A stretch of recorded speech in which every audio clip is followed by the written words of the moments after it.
but a career. Gaina Trucking offers health, vision, and digital insurance, 401k with company match, an employee assistance program, and other bonus programs. Build a better career today with great team culture at Gaina Trucking. Learn more and apply today at GainaTrucking.com. MMA fighting is back this Saturday with Summer Season VFL 4 at the Complex. Lincoln's best amateur MMA fighters will display their best performances, with Misael Monares fighting Colin Fisher for the welterweight title to wrap up the night. Get your tickets at thecomplexlincoln.com, where you can live stream the event as well. Doors will open at 6 p.m. with the first bout at 7 p.m. this Saturday, August 16th, all at the Complex at 1555 Yolanda Avenue. Are you looking to upgrade or improve the garage door on your home? This is Cameron Hall of Doors Plus. At Doors Plus, we guarantee to offer a wide selection of options from 5 leading garage door manufacturers as we deliver a free estimate, exact measurements, and rapid installation with a 3 to 5 week time frame. When you choose Doors Plus for your residential garage door needs, you'll work with our experienced technicians and be ensured that your new door seamlessly complements your home. Give us a call at 402-590-5800 or visit us online at doorsplusllc.com. Doors Plus, garage doors, and more. Wall-to-Wall Wine and Spirits is your place in North Lincoln to go for all your needs in wine, spirits, and beer. They also have a large variety of cigars in their walk-in humidor, and they have a top-notch walk-in temperature-controlled high-end wine room. Plus, you can enjoy free samples from their tasting bar. There's only one place to go for all your needs for spirits and cigars. That's Wall-to-Wall Wine and Spirits on North 27th Street in Lincoln.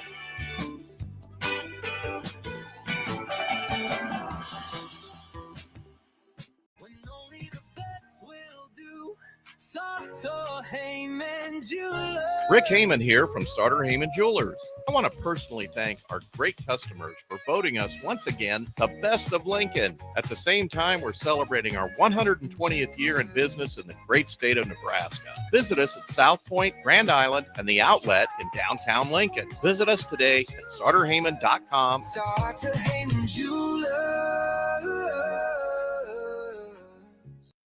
This is Lincoln's home for sports talk on the FM dial. Also online at theticketfm.com. On the internet, KNTK FM Firth, 93.7 The Ticket. Coming at you live from the heart of Lincoln, America. This is Old School, sponsored by the Mercado by Certified Piedmontese. Nebraska Football Hall of Famer Jay Foreman and Austin Orman. Old School with Foreman and Orman on 93.7 The Ticket and theticketfm.com.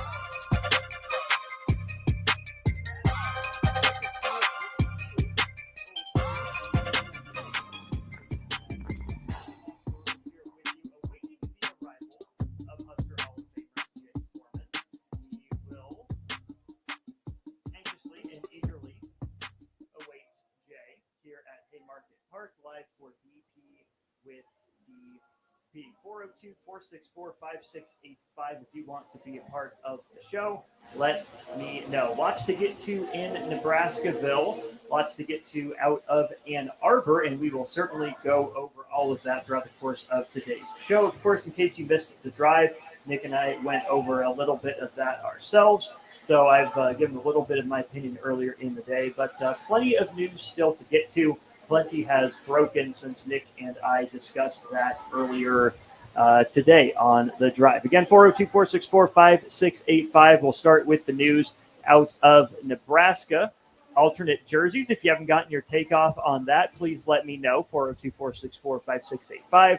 And then the more recent, more breaking sort of news, as such as it is for Nebraska, is Sierra Wright earns jersey number 1 as voted upon by his teammates. So good on Sierra.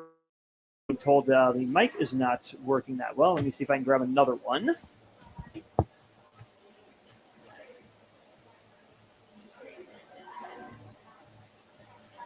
All right. Is it this one? Let's try this. There we go. That should be working better right now. No, I was not talking into a potato for the microphone. We are just finding out apparently that pot is not the best. All right. Let me know if that's better. 402-464-5685. Again, live from Haymarket Park, home, of course, of the Lincoln Salt Dogs. Last time we were out here was for the Walt Dogs night, Walt Disney night here at the ballpark. Sounds like that was a rousing success for our friends here at the Salt Dogs. Glad to hear that went so well. All right, and I'm getting reports that the microphone is much better. Excellent. Apologies on that. Thanks for bearing with us here. But yeah, congratulations to the Salt Dogs on a wildly successful night. The last time we were out here, their season is starting to draw to a close here at Haymarket Park for the Lincoln Salt Dogs. Got a good group out here for BP with DP as well. Our own Rudy is headlining the Swingers, of course. Rudy's almost gone deep a couple times here at Haymarket Park. Last time he bounced one over the wall for what would have been a ground rule double, but he showed up and he was very, very excited that the wind is blowing slightly out to, but mostly toward left field. And for a sweet swinging righty such as Rudy is, really excited to see if he can get one out. I know he's excited too. And Rudy's got some family in town. So it's great to meet some of Rudy's family. And they're out here at the ballpark. So I know he's going to put on a show. We will keep you posted on how that goes for our boy Rudy. Again, 402-464-5685. Let's go the Jay Foreman 1 to 7 scale. Where do you rank the Nebraska alternate uniforms? Let me know. Scale of 1 to 7. We'll get Jay Foreman's thoughts once he officially arrives here as well. And for those of you who tried to tell me on the drive yesterday that Lincoln traffic's not so bad, I got to suck it up, it's really okay. No, here's another exhibit. Lincoln traffic is brutal. Not even rush hour right now, right? Maybe school's just getting out or about to get out. But no, Lincoln traffic sucks. Construction sucks.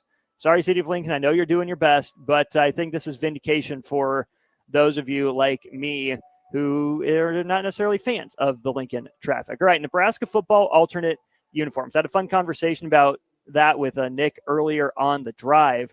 And I think on the 1 to 7 scale, I'm about a 3.5, maybe a 4. They look fine. They're okay. I'm not mad about them, not mad at them. I just think they're very simple, very basic, and they're black, which Nebraska has done the whole black look a number of times in the past. I think 4 other times, maybe 5 other times in program history, Nebraska and Adidas have collaborated to make a black-ish look for the Huskers on the field. And I guess my big issues, such as they are with the black alternate uniforms for Nebraska, is that number one, it's not red. And I have a bit of an issue with that because this is the same offseason that Troy Dannon painted the end zones in Memorial Stadium red. He says something to the effect of, red is our color. We got to lean into it. That's got to be our brand. We got to be proud of it. We got to use it. That's our color. It's red. Just for Nebraska to turn around and do alternate uniforms that are black. And I'm sure that this has been in the works before Troy Dannon arrived in Lincoln, right? So I'm not saying this is his fault by any sense of the imagination. Not at all. It's just really funny timing with some other things that have gone on in Lincoln.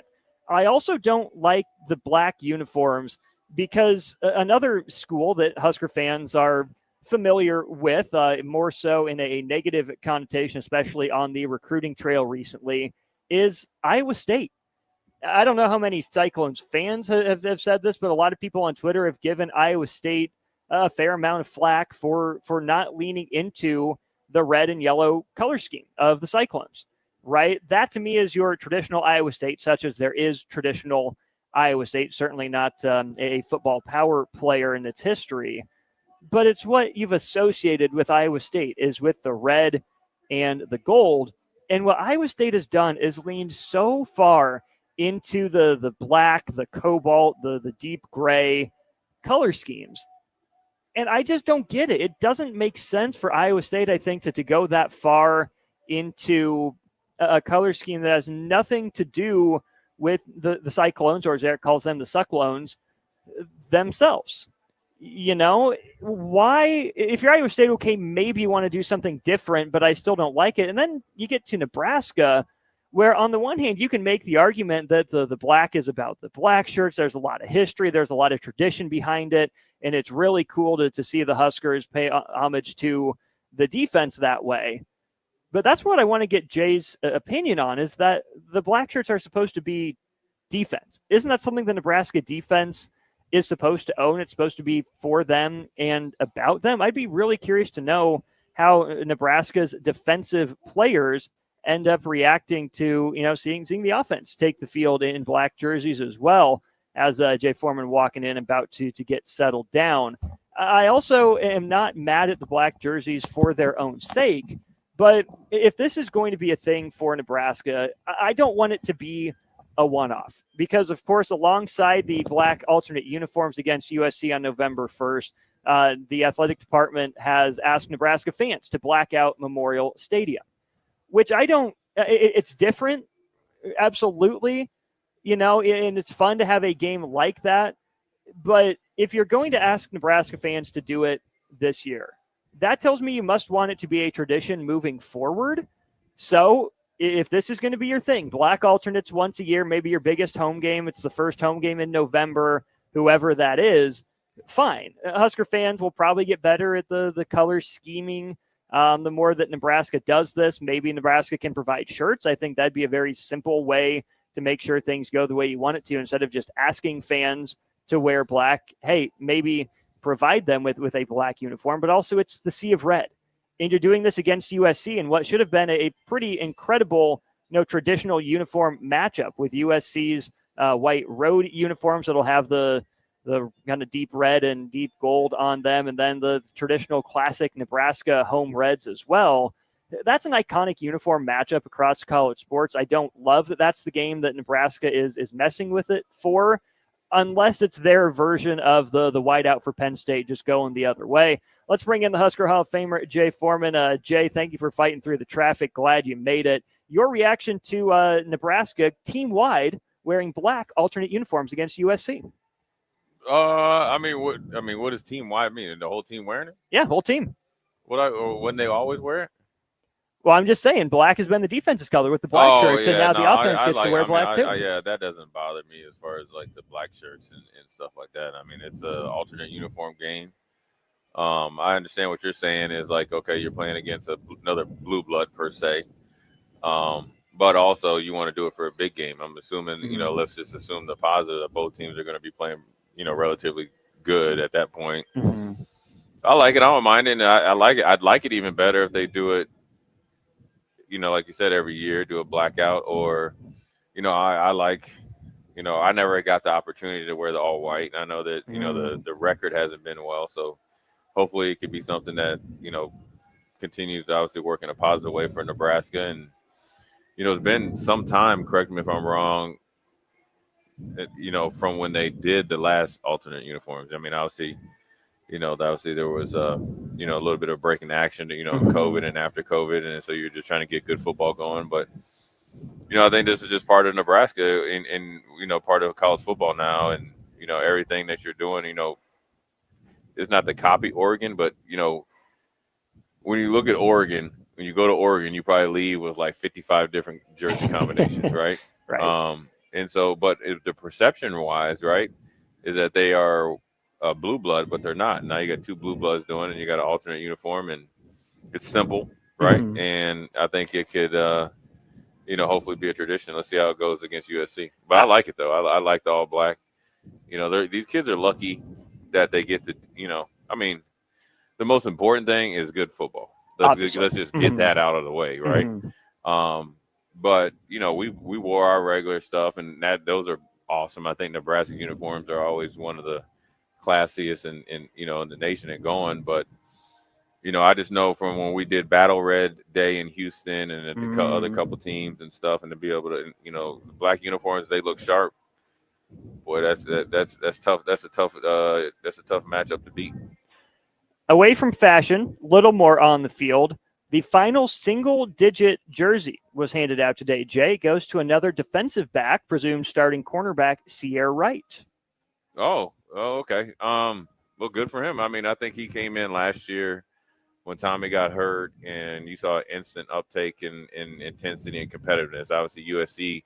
I think did he have a pick six? I know he had a pick against USC. I was thinking it was just a pick, but it might have been a pick six. But it was a huge pick, and maybe it wasn't a pick six, but I think he made his presence, felt, and I'm assuming being here because he was a late addition, right? Remember, he was a late transfer portal guy, right? Spring I think. guy. Yeah, so I think, and then he came during the later parts of the summer, right? It was a pick six, by the way, for Yeah, Sierra, right? so I think him being in the in the I guess Nebraska system for a year, and or like now he's in it for a full year, and I've only met Sierra a couple times to talk to him. He's a great kid, tough kid, competitive, and so I think that's part of the reason why he's single digit. And like I said, when I played, and there's nothing against the single digit. We made, we picked the number, we made the number. Like, I tried to make 44 the best as you can, and was 56 before that. We weren't able to have single digits. So this is, I can't even, think or fathom of a single digit. And I think once they became available, I think the importance of it came to it. And, I remember when Dion, yeah, right. He awarded some guys, single digits and, worked out for them. So, hey, look, you got where you get the single digits. That means you gotta, obviously, it's not just the stats, but you got to do all the things that come with being a single digit. And a lot of it doesn't have anything to do with on the field. You got to be the representative of the team everywhere you go. You got to have a good pulse on the team. I mean, I don't know what the stipulation. I'm just assuming, right? And then you're I guess a captain by elevation. But then also come Saturdays, you got to be the one that's got to lead not only emotionally but more or less physically, and obviously making plays. Oh yeah, I mean in every aspect across the board to earn a single digit like this, more so than the single digit for its own sake, Jay. Is this more of a credit to Sierra Wright, or is this something behind the scenes that we need to keep in mind as it relates to maybe the two guys that Husker fans would have probably predicted could have earned number one in QB1 Dylan Raiola and RB1 Emmett Johnson?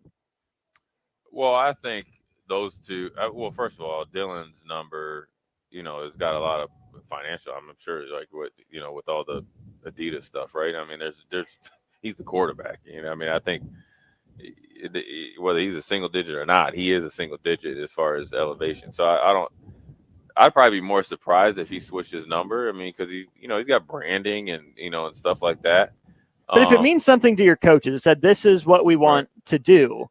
Wouldn't it be the quote unquote leadership thing to switch your number? I'm sure if they pushed him to do it, but I think also, this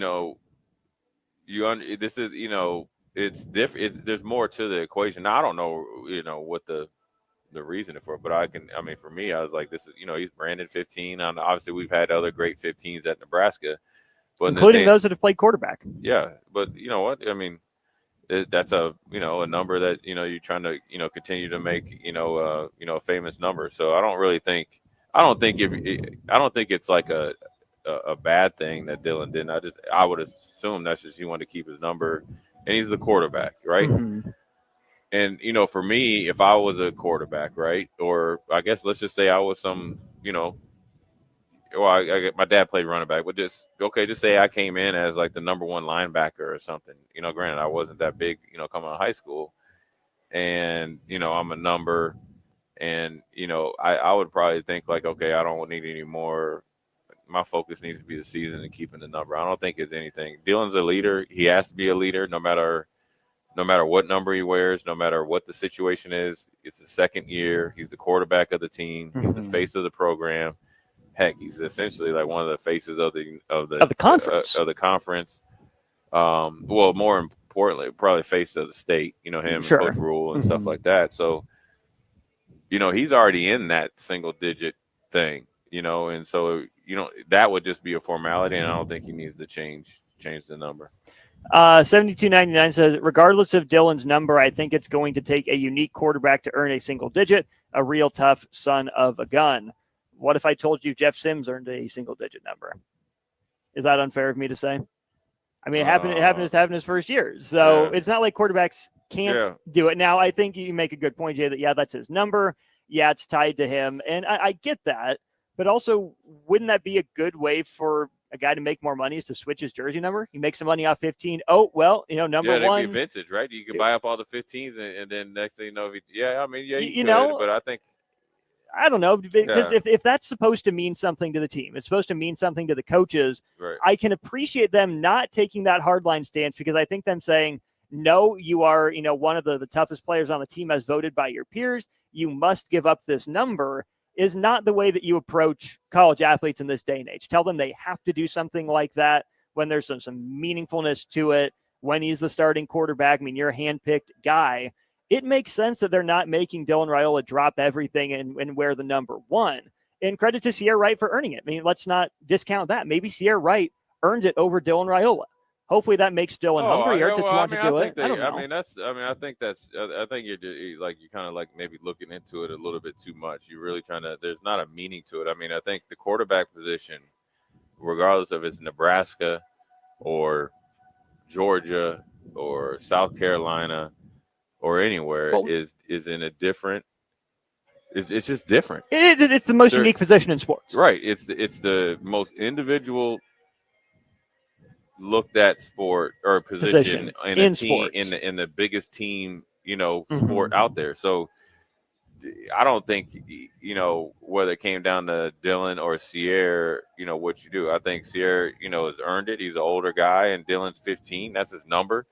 And that's it. I mean, I think it's got to be a mutual decision, and then, some guys are real finicky on their numbers, but some guys are, understand that, look, maybe that's one of their goals, their senior year, to earn a single digit. Mm-hmm. And, so be it. So, and plus it's also the position group, like Bonner, he's kind of a jack of all trades. And so that's kind of like where he's the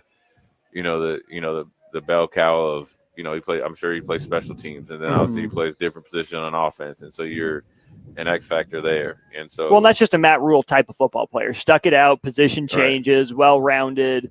Good leadership and stuff. And so now, I mean, I think, instead of people looking at like who got one, who didn't, you just got to look at what these guys are doing. Okay, they got their single digits, that's fine. But then like I said a couple of days ago, you got to have more than your captains are the guys that go out there and take a picture. Well, at least when I played, you take a picture with the coach at the very last game. But the really good teams that's why you have a unity council, about 12 guys maybe. It depends on how many seniors you got and how many guys that really, really take ownership of it. So I just think there's only 10 of them that you can get, or 9 of them that you can get, or 10 numbers if you count 0. Quarterbacks are a little bit different, and I'd keep him there. But unless he wants to change it, if that's something that he really wants to do, then that's something that you have to sit down with, and I'm sure you got to look at the marketing team, and because I'm sure they they can sell jerseys now. Yeah, 15 with Raiola, and then do you got to buy some of them back? I mean, it's a bigger decision than just Jay Foreman going from 44 to number 4. They might be trying to give back 44. Well, no, the best part about all this, we don't have to talk about it anymore because actual football season. It's around the corner, Jay. We can smell it from here. Yeah, we're on the back end. Essentially, yesterday we were 2 weeks away, and really, to be honest with you, Monday you're a week away, because once you get in the game week and you play on a Thursday, Monday is it. Yeah. So that's glad thing that, because then we take down Tuesdays is on Tuesday, so we'll be able to cover it then. But so after this weekend, it's game week. It's a week. Yeah, and you know what? At some point in time, you'll probably start to really dive into preparation for Cincinnati. And that'll be fun. I'm sure if there's a position battles, I think those will eventually be announced. And a week before the game is Thursday. Next. So we're essentially, I wouldn't say the hay's in the barn, man, but you're starting to bundle it up and start to bring it to the sale barn and try to sell it. That you are. We will certainly keep talking about it throughout the course of the show. Some interesting comments from Dana Holgerson earlier today. We'll get to a little bit of that. When we return, though, Nick and I got some listener feedback, Jay, on their biggest kind of questions with 2 weeks to go before the season. We weren't able to get to all of it during the drive, so we'll bring up some of your concerns on our Sutter Heyman Jewelers text line, whether it's a concern or it's a question, something that you're curious about. You can get your thoughts, your remarks in, and we'll get to it coming up as well. 402-464-5685. He's Jay. I'm Austin. This is Old School, brought to you by the Mercado. Back for more at Haymarket Park right after this. You're listening to Old School with Jay Foreman and Austin Orman. Download the mobile app and listen wherever you are on 93.7 The Ticket and theticketfm.com. Have you been injured in an accident and don't know where to turn? You need an attorney you can trust to handle your case with professionalism and compassion. The attorneys at Liberty Law Group understand that a call to an attorney is a call for help. If you've been injured, we want to help you. Liberty Law's experienced attorneys are committed to the pursuit of justice for those injured. Call Liberty Law Group and find out how we can help get you the compensation you deserve. Call 877-42-LIBERTY. 877-42-LIBERTY. Liberty Law Group. Trial attorneys you can trust. Advanced Medical Imaging is hosting their 3rd annual Breast Cancer Awareness Walk on October 11th at 7601 Pioneers Boulevard. Hear inspiring stories from survivors, enjoy local food truck vendors, a live DJ, and other family-friendly activities as we unite to bring awareness about breast cancer. Check-in begins at 8:30 a.m. with the walk starting at 9. Register your team today for Advanced Medical Imaging's 3rd annual Breast Cancer Awareness Walk online at amimaging.com. Let's walk for those we've lost, for those still fighting, and for a future without breast cancer. Things that impair you come in many different shapes and sizes. Some are the shape of beer and liquor bottles. Others look like cigarettes but aren't cigarettes at all. These are the things we know impair us, the things our parents warned us about. What we're not always aware of is our new prescription or the over-the-counter medicine we picked up just for allergies or a bad cold. See, it doesn't just matter how much of a substance you take. If you are impaired, driving is deceptively dangerous. Don't drive impaired. Paid for by the NDOT Highway Safety Office. Hi, my name is Molly Party. I'm a realtor with MP Dodge Real Estate. I'm a newly licensed agent and considered numerous brokerages before deciding on MP Dodge. I chose the company that gives me the most support in my new career, plus guidance and encouragement along the way. MP Dodge has a unique mentoring program for new agents. It's helped jumpstart my career and has a supportive management team and administrative staff. So if you're contemplating a career in real estate, look no further than MP Dodge. It will be the best decision you make. Wall to Wall Wine and Spirits is your place in North Lincoln to go for all your needs in wine, spirits, and beer. They also have a large variety of cigars in their walk-in humidor, and they have a top-notch walk-in temperature-controlled high-end wine room. Plus, you can enjoy free samples from their tasting bar. There's only one place to go for all your needs for spirits and cigars. That's Wall to Wall Wine and Spirits on North 27th Street in Lincoln.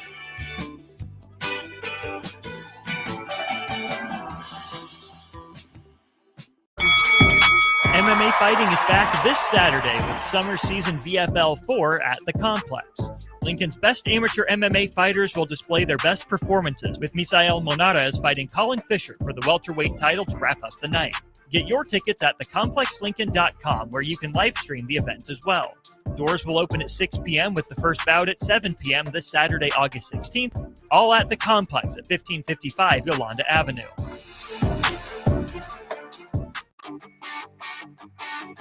Gaina Trucking is hiring CDL Class A and B drivers. Their strong team culture makes it not a job, but a career. Gaina Trucking offers health, vision, and dental insurance, 401k with company match, an employee assistance program, and other bonus programs. Build a better career today with great team culture at Gaina Trucking. Learn more and apply today at GainaTrucking.com.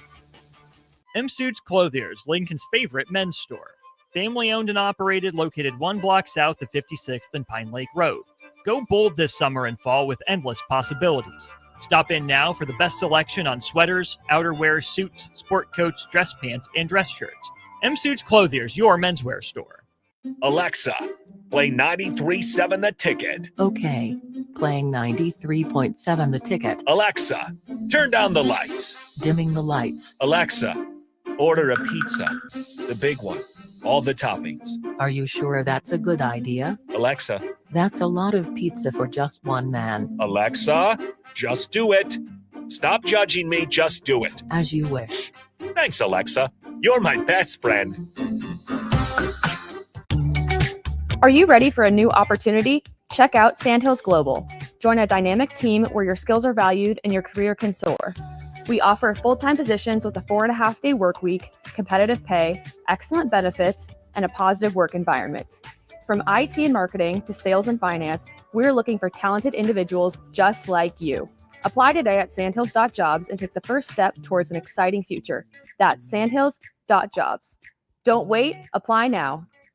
Select Plumbing and Utility has been serving Lincoln and the surrounding area for 14 years, and they're not slowing down. Select Plumbing and Utility handles all your plumbing needs from faucets and water heaters to full renovations, and they can even help with your heating and cooling needs. They're also Lincoln's underground experts, repairing and replacing broken underground water and sewer lines since day one. Contact Select Plumbing and Utility today at 402-560-6197, assuring excellence in every situation, opportunity, and challenge. That's 402-560-6197.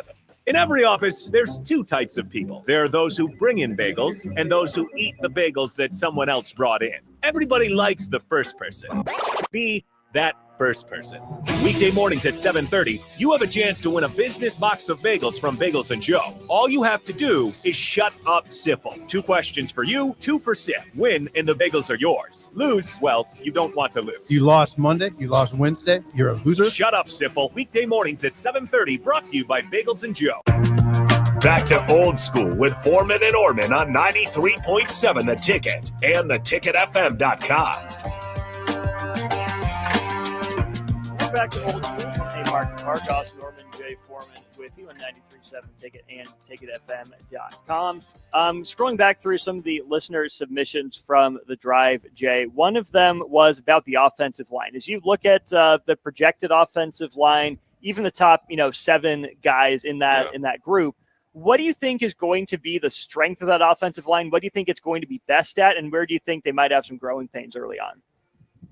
Well, I think they have some more depth. I mean, if everybody can if you can get Turner and Henry, from game 1 to game 12, that it drastically improves your depth, right? Mm-hmm. You become a really, really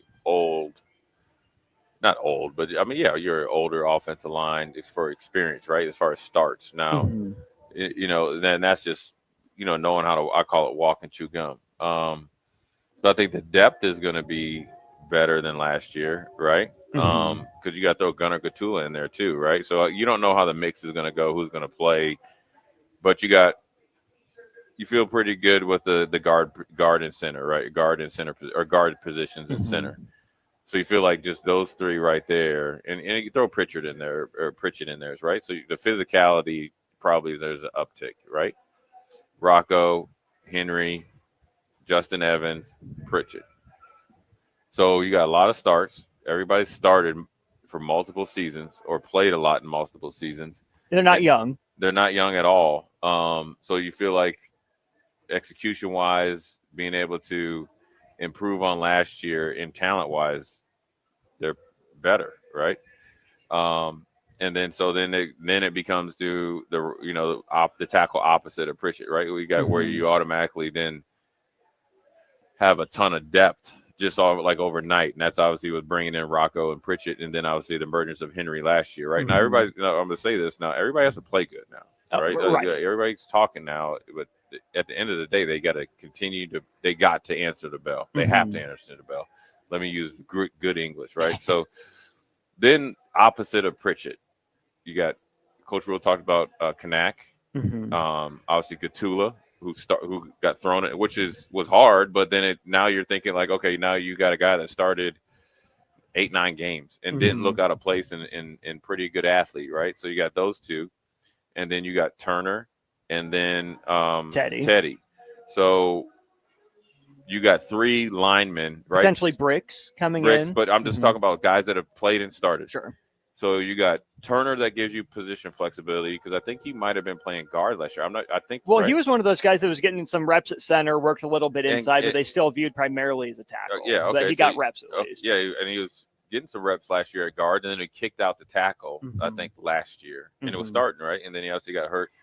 So you got a guy that he's kind of like your swing player, right? And so the reason why I'm saying it, and I think Kanak did as well. So when you cross-train guys, you're able to get on the plane and maybe gain a guy or 2 as far as your travel roster goes. And I don't know if that really affects the first game, but you look at, just say we go off what Coach Rule said, and Kanak is starting at one of the five, right? Mhm. So then you got Gatula, who you got to view as somewhat as a starter or a co-starter. Then you got Teddy and Turner, or if it's Teddy, then you got Turner, Kanak, and Gatula. And then you got to think Bricks. Then you got to think Sledge, right? Mhm. So Kyle. now, yep. So, so right there, you got 9. Mhm. So as long as obviously you need your top 6 or 7 to be ready to go, just from experience. Even when, I'm thinking about back when I played at Nebraska. We had, even when we had the pipeline, Aaron Taylor would go in there and play. Then obviously when Aaron Taylor was playing, and obviously became one of the best linemen in Nebraska history. You had Matt Hoskinson that would play, and Josh Heskew, and guys like that. And then you had like Adam True, who was a swing tackle. Mm. So good offensive lines, generally have 8 guys, and so obviously your starters are going to be your best, or your 5 best that play the best together. And so maybe that's what they're working on right now. But overall, with the offensive line, it's probably, I think, in a better position compared to last year, because if you took just the starters last year versus this year, whether that's in the eyes of the beholder. I'd probably say they're more talented and probably a little bit different mentality than last year. But even though the offensive line, I think, played better than people gave credit for, depth wise, you feel more comfortable, because last year Gunner hadn't played, Kanak hadn't played. They were kind of just getting into it. So I think they'll be, on paper, better than last year. Let's flip it over to the defensive line here then, Jay. The listeners were wondering, is this going to be a defensive line, in your opinion, that's going to be a better run-stopping defensive line or pass-rushing defensive line? Ooh. And, of course, some of that depends on personnel, who's in the game, what's the situation. But generally speaking, what's your vibe? That's a good question. I don't know. It's hard to say that, because Ty had 7.5 sacks, right? Something like that. Mm-hmm. And Nash had a couple. Mm-hmm. Well, there's 10. You're right. That's pretty good. I don't know. I think they'll do. I mean, I guess I'll just say run, maybe. I think they'll be fine. I think it's going to be. I think with the defense and the defensive line, I've been in this position before. I have personally, so this ain't even about them. I know what it's like when Bruce Smith and Sam Rogers and John Holasek and Sam Cowart left, and Phil Hansen was a holdover. Marcellus Wiley left in free agency. Myself, Pat Williams, Keith Newman. At one point in time, it was Brandon Spoon, and then Kenyatta Wright, and we lost Henry Jones. So we went from one of the older, more wily defenses and one of the top 5 or 6 defenses in the league to a bunch of guys that had played some, and it took us probably the first few games to mesh, and then we took off from there. So I think that's what you're going to see from the team. I think once the best way that they can mesh, and it might be on a game-to-game basis, I think what they're going to maybe try to do is game plan as best they can, and the guys that take a hold of that game plan is going to play the most. But as far as the defensive line, you got to think that Van Poppel's shown it, the flashes. Pause you right there real quick. Van Poppel, on one of his media availabilities, was talking about he came to college with the mindset of, I'm already a run stopper. Right. I feel like that's not something you usually hear from a lot of guys coming into college, is that they're usually just so much better than the guys they're playing against. You think about, how many sacks he got for the quarterback. He's unstoppable one-on-one, right, rushing the passer, not stopping the run. Now, we know that there's a lot of refinement that all sorts of players need to do with their pass rush moves, mix it up, get better, get more consistent with it. I just thought it was really interesting to hear Riley Van Poppel say that, it's been about his mindset rushing the passer, but he came to college more ready, in his opinion, to stop the run. Well, I mean, obviously, he's played at times and made some big stops. I think really it's a credit to.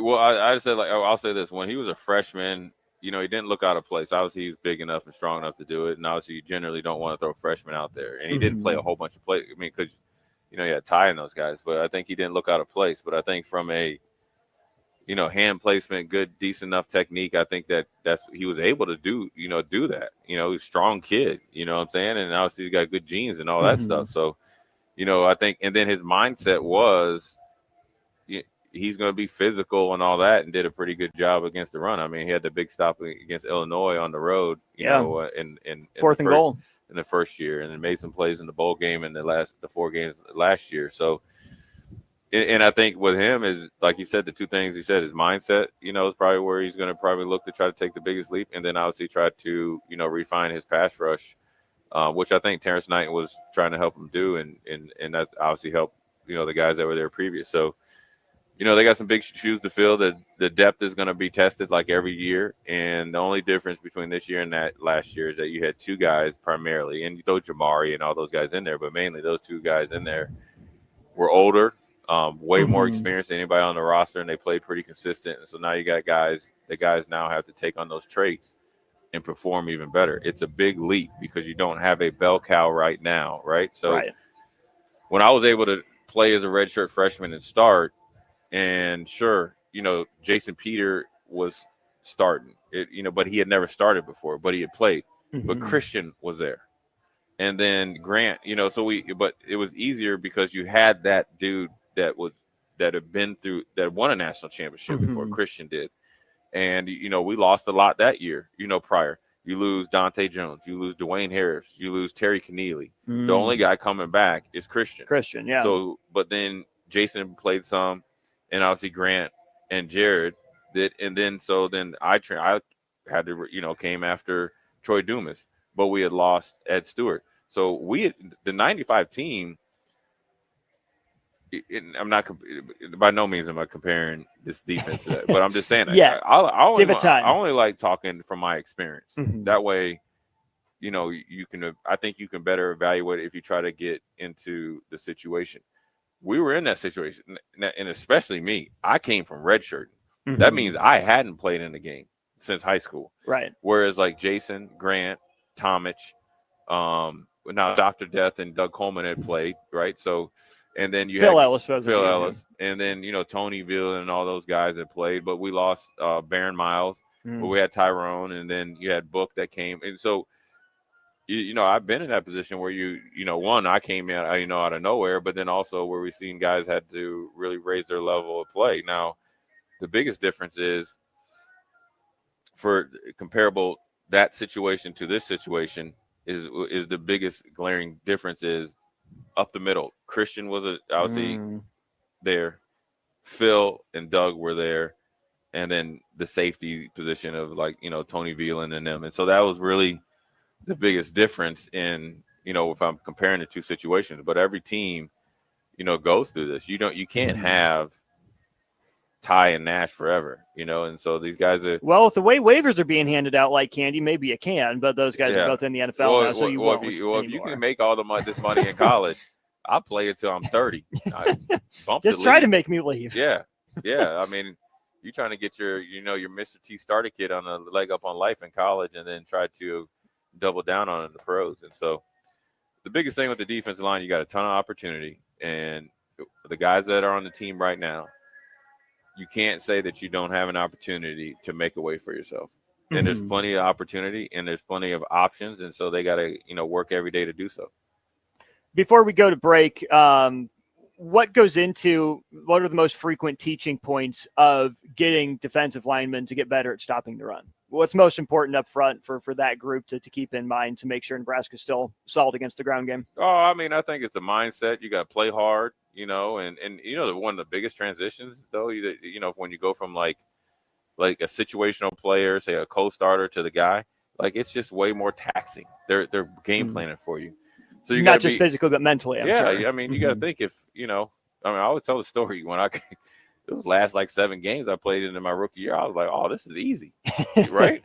Well, the Brock Purdy thing. Right. They had no tape on me, and then it becomes a little bit harder. So that's the biggest step. And then, you know, for any defense to play well against the run, that's a defensive thing. Not a defense like, well, you got to be strong and all that. You got to know what you're doing.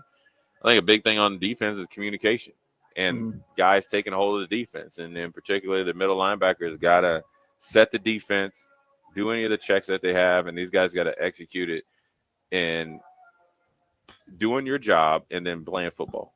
So don't stop at just doing your job. Do your job the best you can and how you're taught and coached to do so. and then go with your hair on fire and go attack the football. There you have it from number 44 and number 56 of Jay Foreman. Austin Norman with him here at Haymarket Park. A couple more things to get to in Husker land, and then the big story of the day, Jay. The punishment was handed down. That ain't no punishment. For the Maize and Blue. We will get your opinion on the non-punishment coming up at 4 o'clock. We'll be back with more Old School from Haymarket Park momentarily. Watch Old School live on Facebook, YouTube, or Twitch. Old School with Foreman and Norman on 93.7 The Ticket and theticketfm.com. There's a lot on the line in divorce. This is Joe Cordell of Cordell & Cordell, the largest family law firm in the country, with over 35 years of helping clients navigate divorce. But being big doesn't mean less personal or less local. Our attorneys live and work in your community, and as neighbors, they understand the challenges your families face. Divorce is complicated. It affects every part of your life, your home, savings, retirement, and of course, kids. So when you find yourself facing divorce and the unexpected directions that it can take, it's times like this that you need a partner you can count on. If you're a man facing divorce, contact Cordell & Cordell today to connect with a local divorce attorney who understands the challenges you're facing on a personal level. Text GO99 to 323232. GO99 to 323232. GO99 to 323232. 1221 N Street, Lincoln. Texting privacy policy and terms and conditions posted at textingterms.us. Texting enrolls you for recurring automated text marketing messages. Message and data rates may apply. Reply, stop to opt out. Select Plumbing and Utility has been serving Lincoln and the surrounding area for 14 years, and they're not slowing down. Select Plumbing and Utility handles all your plumbing needs from faucets and water heaters to full renovations, and they can even help with your heating and cooling needs. They're also Lincoln's underground experts, repairing and replacing broken underground water and sewer lines since day one. Contact Select Plumbing and Utility today at 402-560-6197, assuring excellence in every situation, opportunity, and challenge. That's 402-560-6197. Nebraska football opens their season on Thursday, August 28th in Kansas City, and you can be a part of the best pregame tailgate party with Blur Events, live from Kauffman Stadium, home of the Royals. Doors open 4 hours before kickoff with a live DJ promoting interactive competitions and giveaways, tailgate games like cornhole, flip cup, and beer pong, access to ballpark concessions, and available air conditioning. Book your tickets today at blurevents.com/Kansas City and hang with 93.7 The Ticket on the scene prior to Nebraska versus Cincinnati on August 28th. Alexa, play 93.7 The Ticket. Okay. Playing 93.7 The Ticket. Alexa, turn down the lights. Dimming the lights. Alexa, order a pizza. The big one. All the toppings. Are you sure that's a good idea? Alexa. That's a lot of pizza for just one man. Alexa, just do it. Stop judging me, just do it. As you wish. Thanks, Alexa. You're my best friend. Hey there, this is Paul Scheel, owner of High Electric. I want to thank our friends and loyal customers and introduce High Electric to those looking for a new electrician. We've been serving the Lincoln and Omaha area for over 30 years, from design to install, upgrades, and repair. If you are a homeowner or a small business needing some electrical work, call us at 402-466-6606 or check us out at hyelectric.com. We look forward to hearing from you. Get rid of pesky critters once and for all with Bats to Rats. Their expert team is here to help you reclaim your home. No more sleepless nights caused by crawling critters or flapping wings. Bats to Rats ensures a safe environment for every family member. Check the website at batstoRats.com for amazing offers. And if you mention this ad, you'll receive $10 off your initial inspection cost. Call Bats to Rats today at 402-781-8691. That's 402-781-8691. Bats to Rats. Things that impair you come in many different shapes and sizes. Some are the shape of beer and liquor bottles. Others look like cigarettes but aren't cigarettes at all. These are the things we know impair us, the things our parents warned us about. What we're not always aware of is our new prescription, or the over-the-counter medicine we picked up just for allergies or a bad cold. See, it doesn't just matter how much of a substance you take. If you are impaired, driving is deceptively dangerous. Don't drive impaired. Paid for by the NDOT Highway Safety Office. Hi, my name is Molly Party. I'm a realtor with MP Dodge Real Estate. I'm a newly licensed agent and considered numerous brokerages before deciding on MP Dodge. I chose the company that gives me the most support in my new career, plus guidance and encouragement along the way. MP Dodge has a unique mentoring program for new agents. It's helped jumpstart my career and has a supportive management team and administrative staff. So, if you're contemplating a career in real estate, look no further than MP Dodge. It will be the best decision you make. Batter up! Join us this summer at Haymarket Park for 50 action-packed Salt Dogs games running now through August. Visit saltdogs.com for updates on everything you need to know about weekly promotions, giveaways, and special events. That's where you'll find the latest updates to make sure you catch all the excitement and never miss a homestand you want to attend. Haymarket Park is your ticket to fun all summer long. Visit saltdogs.com to get your tickets and unleash the fun. 93.7 The Ticket is your home for every Kansas City Royals baseball game. Bobby Witt Jr., Salvador Perez, Vinny Pasquantino, and the rest of the Royals attempt to make the postseason for the second season in a row. And you can hear all the action on 93.7 The Ticket and theticketfm.com. Your home for Kansas City Royals baseball. Back to old school with Foreman and Orman on 93.7 The Ticket and theticketfm.com. We're back, wrapping up hour one of Old School from Haymarket Park. Couple more hours to go until then. Jay, I saw this on Twitter. I thought it was really interesting. In quarterback trends at both the NFL and college football levels, this just goes back for the last 11 seasons. So from 2024, including that, and then the previous 10 seasons before that as well. Last year, both NFL and NCAA quarterbacks had the slowest time to throw of the last 11 years. Had the shortest average depth of target in the last 11 years, were bottom 4 in terms of big-time throw rate, according to Pro Football Focus, had their highest completion percentages and their lowest turnover-worthy play rates. Very conservative passing attacks last year, in general, across both the NFL and in college football. What do you think that could come from?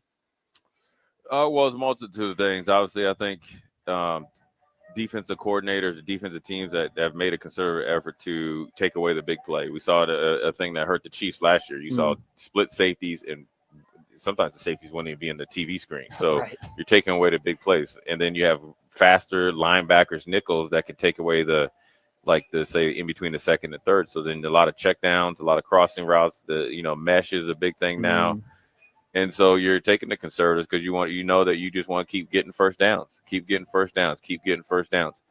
And then eventually a defensive break and you'll be able to be explosive. Or you can first down, and put points on the board. So I think there's an art to that. I think it's the same way on the flip side when teams started to, get a little bit of a better, knowledge against the Colts when they first started taking off the league.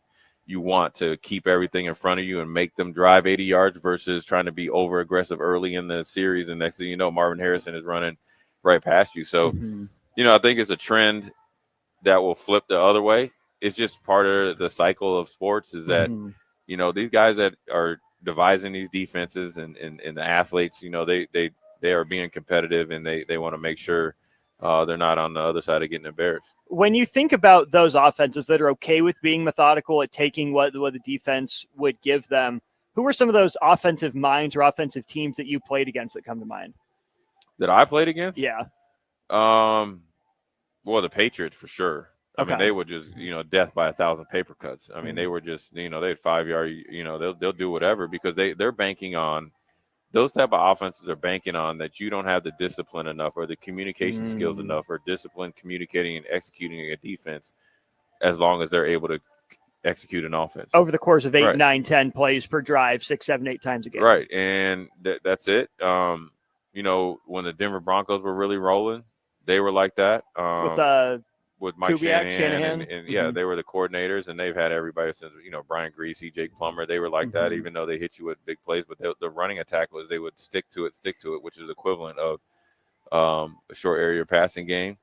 The Tennessee Titans were like that as well, especially when McNair was able to answer the bell and be a little bit compromised. They were big tight end delay, crossing route. Tight end stick routes, stop routes by, Derek Mason and company and Dyson, and then they break a tackle, then they would get 15 yards. That's their explosive play, for the half or the quarter or whatever their goals would be. And so, so then as a defender, how are you telling your guys, especially as a middle linebacker, stay disciplined, again, play football after you do your job? Because isn't that the temptation of, man, we're tired of giving up 5, 6, 7 yards of play. I got to go try to make a play, and they just take the one whiff and then they run with it. That's the hardest thing to do. Another team was like that when the Jets, when they had Vinny Testaverde. That's what you got to think. Okay. Wayne Cabret, that's him, and obviously Keyshawn Johnson. I mean, obviously the offensive mind, or the offense is, as the philosophies have changed because the rules have become more lax. They're able to be more aggressive.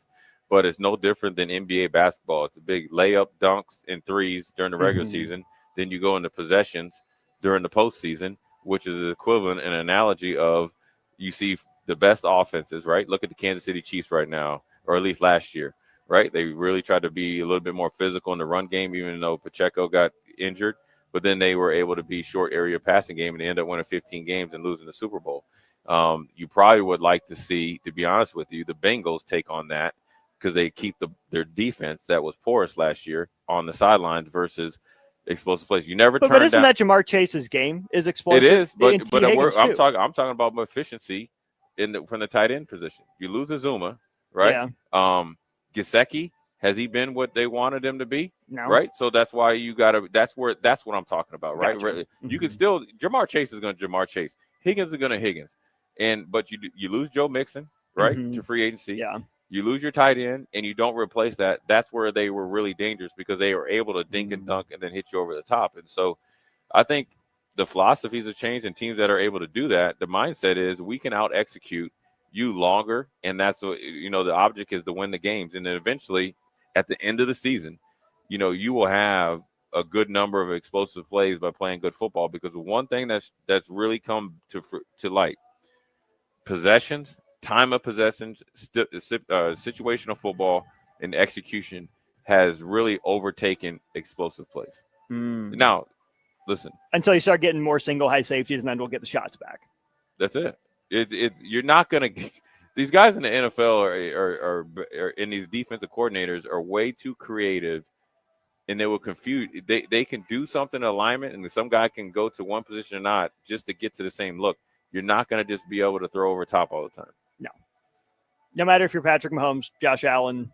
And you got to have the talent. I mean, that's all. Look, that's the that's the lowest percentage of completion. Oh, yeah. Always has been, always will be. Look, if you got corners that can backpedal and run with these guys, you keep throwing go routes, you're going to throw more picks than touchdowns. No matter what the rules are. Which is why the offensive adjustment to that was start throwing back shoulder. Exactly. Or we'll run some mesh routes, which is shorter routes, which leads to the stats that you just talked about. But you're trailing and I can catch and run. Right, because we're outrunning your coverage. We have the advantage through the rules of the game. And then now we get the ball into one of our better athletes on the team. And if you get a slot receiver or a T. Higgins in the slot against a Jay Foreman, and he's running away from my coverage, or my eyes are bad versus play action, or I'm too focused on Joe Burrow when I'm supposed to be in man, strike up. That turns into a 40-yard play, but actually it's a underneath route on as far as completion percentage. Well, it's a 6-yard play that goes for 40. Is what it turns into. It's also taking advantage of the lack of discipline on the edges, or you start out with a mesh that starts outside the pocket and you end up in the middle of the field. And I always say, if you want to be explosive, destroy the defenses in the middle of the field. That's the hardest place to defend, because I did it, and there's so many things that can happen. And when you can't hit the quarterback, you can't hit receivers. They say 5 yards, but it's really 3.5 yards down the field. You're essentially you're on air for them. So you have to do a really good job of route recognition, and then obviously knowing the route combinations that each offense is trying to get to. Eric on the text line, lowest completion percentage. Are you guys really talking about Anthony Richardson? No, but Eric, that's funny as a fellow Colts fan. We will get to more of your text throughout the course of the show, but I think it's really important to go to break right now and give Jay Foreman the floor to rag on Michigan. They got away with it again. Jay Foreman's reaction to the Michigan punishments or lack thereof coming up at 4. You're listening to Old School with Jay Foreman and Austin Orman. Download the mobile app and listen wherever you are on 93.7 The Ticket and theticketfm.com. At Fairway Meat Market, your family. And as part of the family, they want to save you money on your meat and groceries. Now through August 17th, enjoy 6-ounce bacon-wrapped filet mignon for $9.99 each. Bulk bacon $4.99 per pound. And a 2-day sale on Friday and Saturday, including 10-pound tubes of 85% ground beef at $4.99 per pound. And a 4-pound box of snow crab clusters for $49.99. That's all at Fairway Meat Market in the Rockledge Square Shopping Center, just south of 84th and Van Dorn. 93.7 The Ticket, Fox, KFXL weather. Brought to you by Bryant Air Conditioning, Heating, Electrical, and Plumbing. Hot and humid the next couple of days. We'll get up to 96 for a high today, 100 for a high tomorrow. Heat advisories will be in effect from 11 this morning until 8 tonight. Same thing coming up tomorrow. Feels like temperatures around 105. Make sure that you are staying safe here as we head into the weekend. I'm meteorologist Aaron Dowden for 93.7 The Ticket and ticketfm.com. MMA fighting is back this Saturday with Summer Season VFL 4 at the Complex. Lincoln's best amateur MMA fighters will display their best performances, with Misael Monares fighting Colin Fisher for the welterweight title to wrap up the night. Get your tickets at thecomplexlincoln.com, where you can live stream the event as well. Doors will open at 6 p.m. with the first bout at 7 p.m. this Saturday, August 16th, all at the Complex at 1555 Yolanda Avenue. Advanced Medical Imaging is hosting their 3rd annual Breast Cancer Awareness Walk on October 11th at 7601 Pioneers Boulevard. Hear inspiring stories from survivors, enjoy local food truck vendors, a live DJ, and other family-friendly activities as we unite to bring awareness about breast cancer.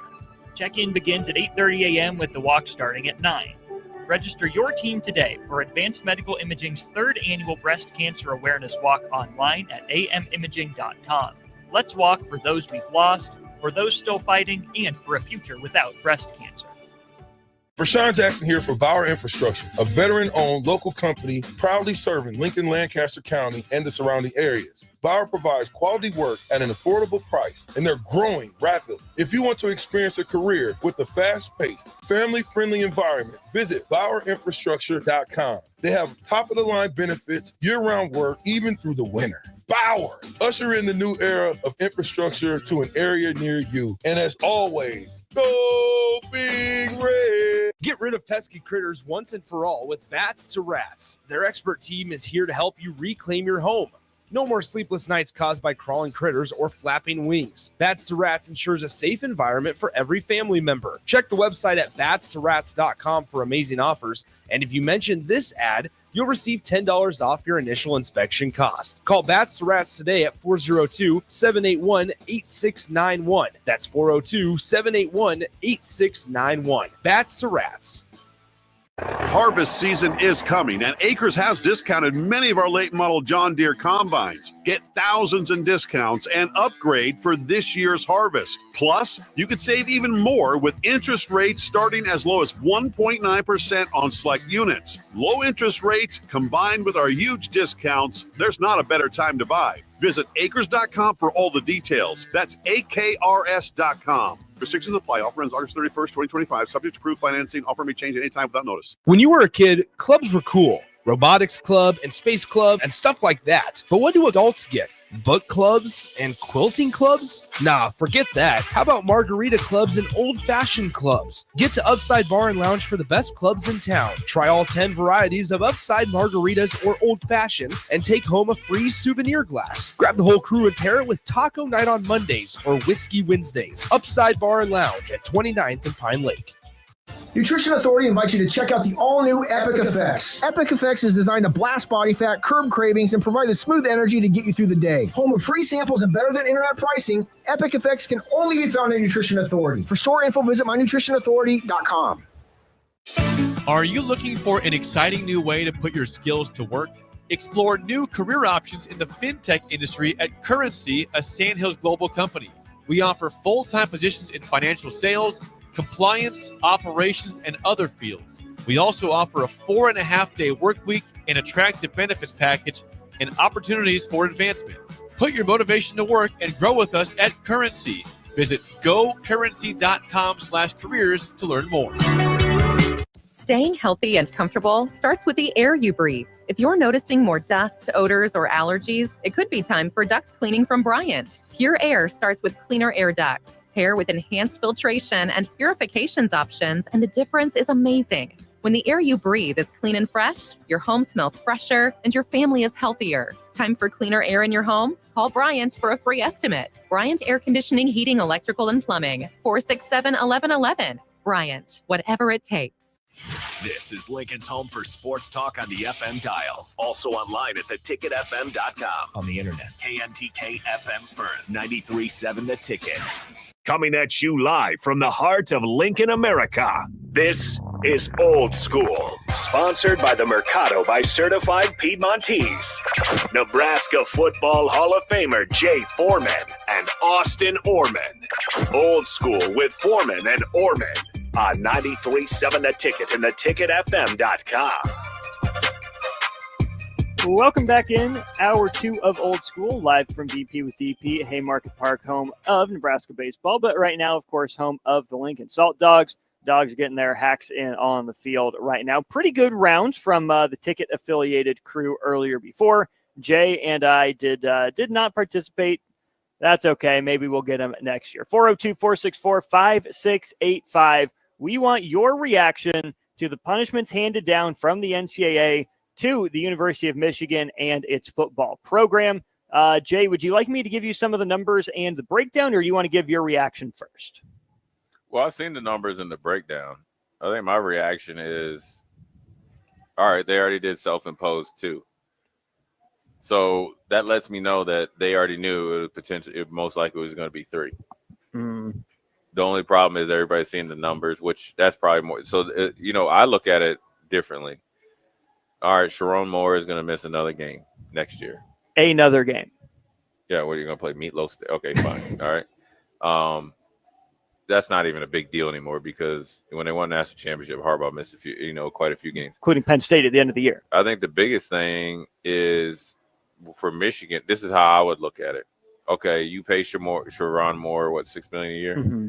Okay, that's fine. He has his contract. Now you add on the penalties or a high percentage of the penalties. Yeah, you can't because of Harbaugh, but you got to put a percentage of those penalties as what you're paying him because you're eating that. Mm-hmm. Yeah. And he's a 2-time offender. Mm-hmm. So that's why they, added on it. But you have to assume if you're Michigan, now obviously you want to, if you want your coach to win, but you're going to assume he's going to do something else. Yeah. So eventually you probably have a for cause, a firing for cause. Now you're into a Mel Tucker thing. So, which that's the interesting part of that is Michigan better off firing Sharon Moore to try to get out from under some of these penalties? Of course, they're going through the appeals process. Say, hey, we cut ties with our guy. We got rid of him. Appeals committee, you can take it easier on us. Or is Michigan stuck with Sharon Moore? Because what kind of candidate is going to walk into that sort of financial situation over the next couple of years? Probably not a guy that's at the caliber Michigan needs to remain, competitively viable consistently. Yeah, I think you did. You picked him.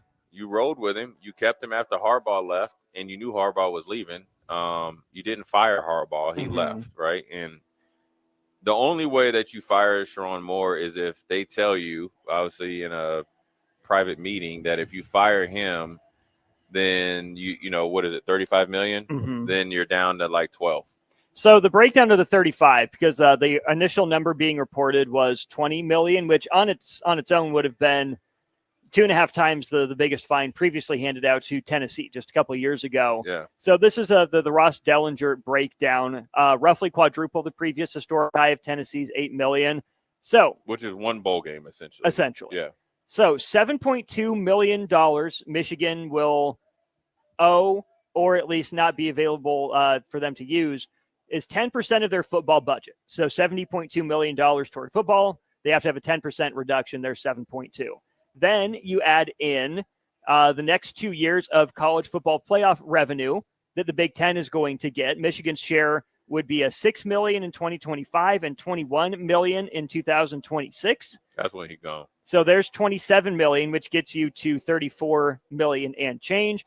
And then you also have to forfeit the value of 10% of the value of all football scholarships awarded, which is approximately $700,000, which gets you to $34.9 million forfeited by Michigan. And Matt Brown, he writes for Extra Points, says, just for perspective, $35 million is roughly the annual operating athletics budget for Akron.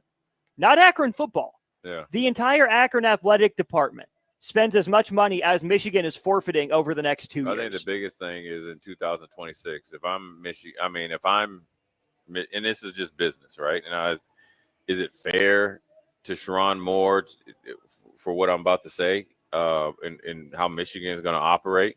It was always weird that he was coaching without a contract. Mm-hmm. And I think they were talking to the NCAA at this time, right? And so they were well aware of this way before it came to light.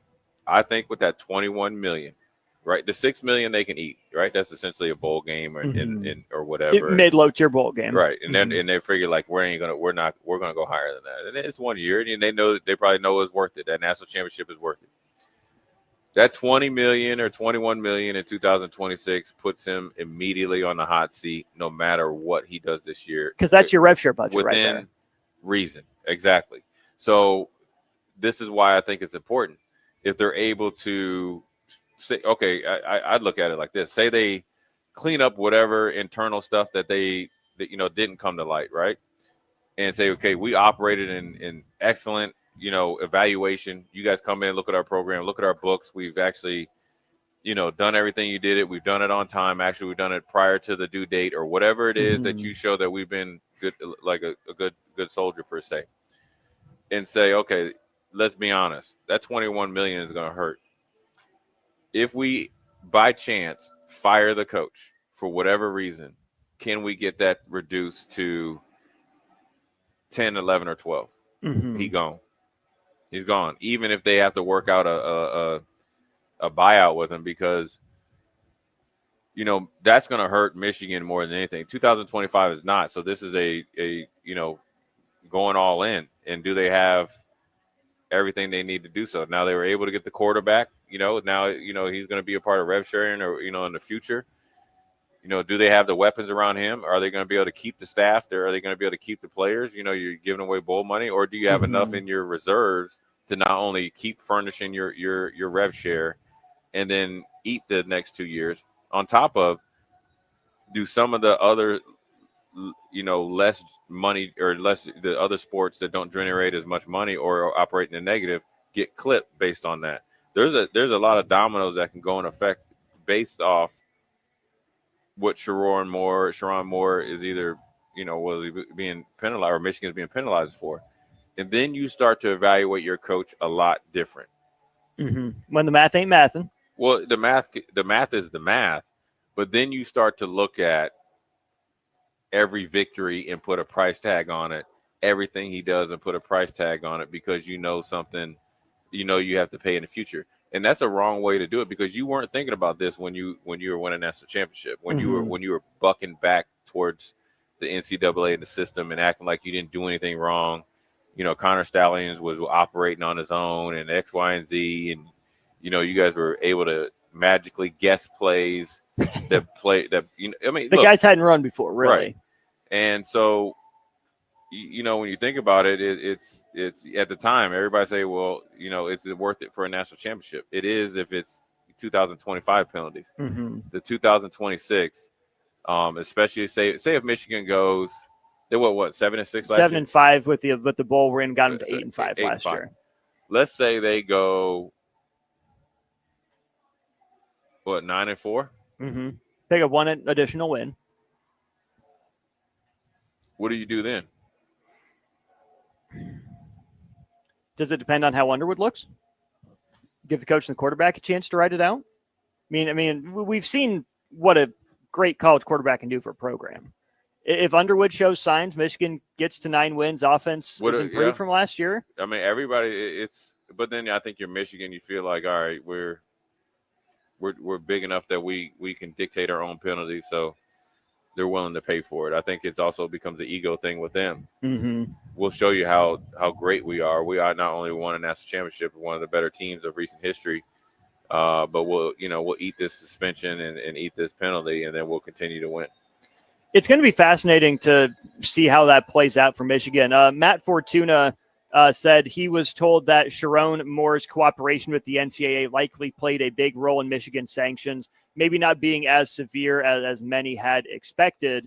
That's a little interesting because we found out through the documentation that Sharon Moore initially lied to the investigators. He said, yeah, I mean, the messages are gone.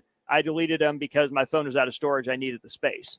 Turns out he just freaked, as anyone would when the news of this comes out. He panicked, deleted them. So he did eventually come clean, but not before lying about it. He brought up the name Connor Stallions. We'll get to Jim Harbaugh in just a minute. Turns out that it was Connor Stallions buying these tickets himself on the secondary market. His initial claim was, I was given these tickets, who am I to not go to the game or whatever. Connor Stallions bought $35,000 worth of tickets while he was at Michigan to go to games and attend. And Jay, did you see what he called his intelligence network? No. He said we're operating like the KGB. And he was doing that is written down on a paper trail. He called his group the KGB. And they were doing it, and they did it magnificently. It did. And to be honest with you, I think what he was getting paid really wasn't that much. Mm-hmm. So the money was coming from somewhere. And for sure. Do you see what he did with his phone? Sharon Moore, or who? Stallions. He got rid of it. Oh, he smashed it and threw it in a pond. Yeah. They found the phone. He admitted it was at the bottom of a pond. Hey, here's the thing. I remember seeing that. Just imagine the different parts of Lincoln, right? Mm-hmm. So say Sharon Moore, was in the coach's office. Stallions was at his apartment or condo somewhere. The other coaches were out, living, in their houses.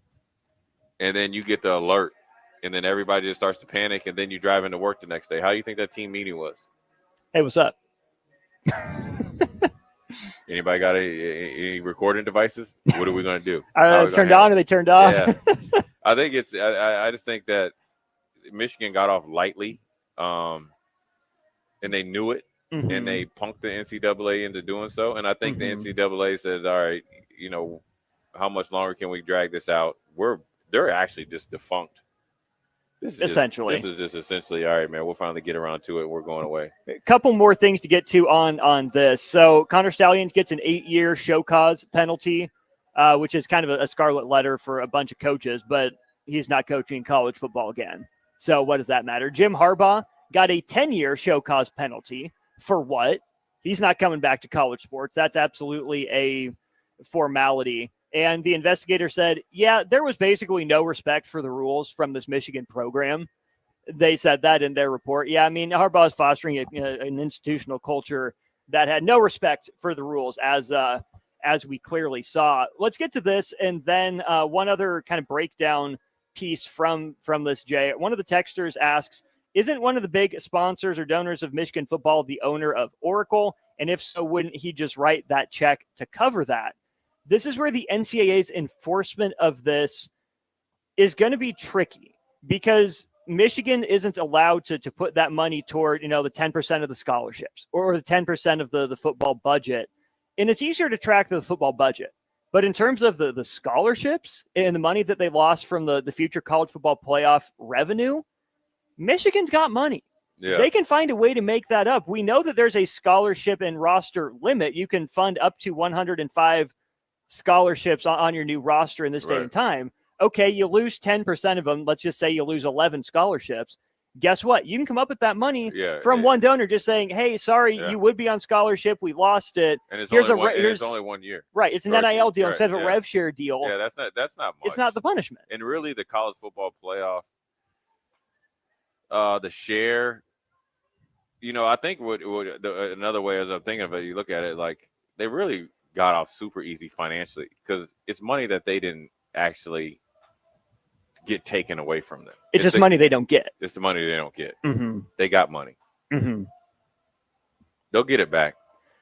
To that point, Tom Fornelli of CBS Sports said he's viewing it almost like the NCAA going full NFL.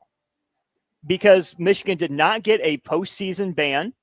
They can still go to bowl games. They can still go to the college football playoff. they just forfeit their revenue. And a big piece of that, from what the NCAA said, is the panel determined that a postseason ban would unfairly penalize student athletes for the actions of coaches and staff who are no longer associated with the Michigan football program. Thus, the panel determined a more appropriate penalty is an offsetting financial penalty instead of a 2-year postseason ban. Except to your point, it's a drop in the bucket for Michigan. Yeah, They're not hardly going to feel that. So on its face, you hear $35 million is what Michigan lost. That seems like a big deal, but it's really not at the end of the day. Yeah, it's $27 million that they weren't able to get.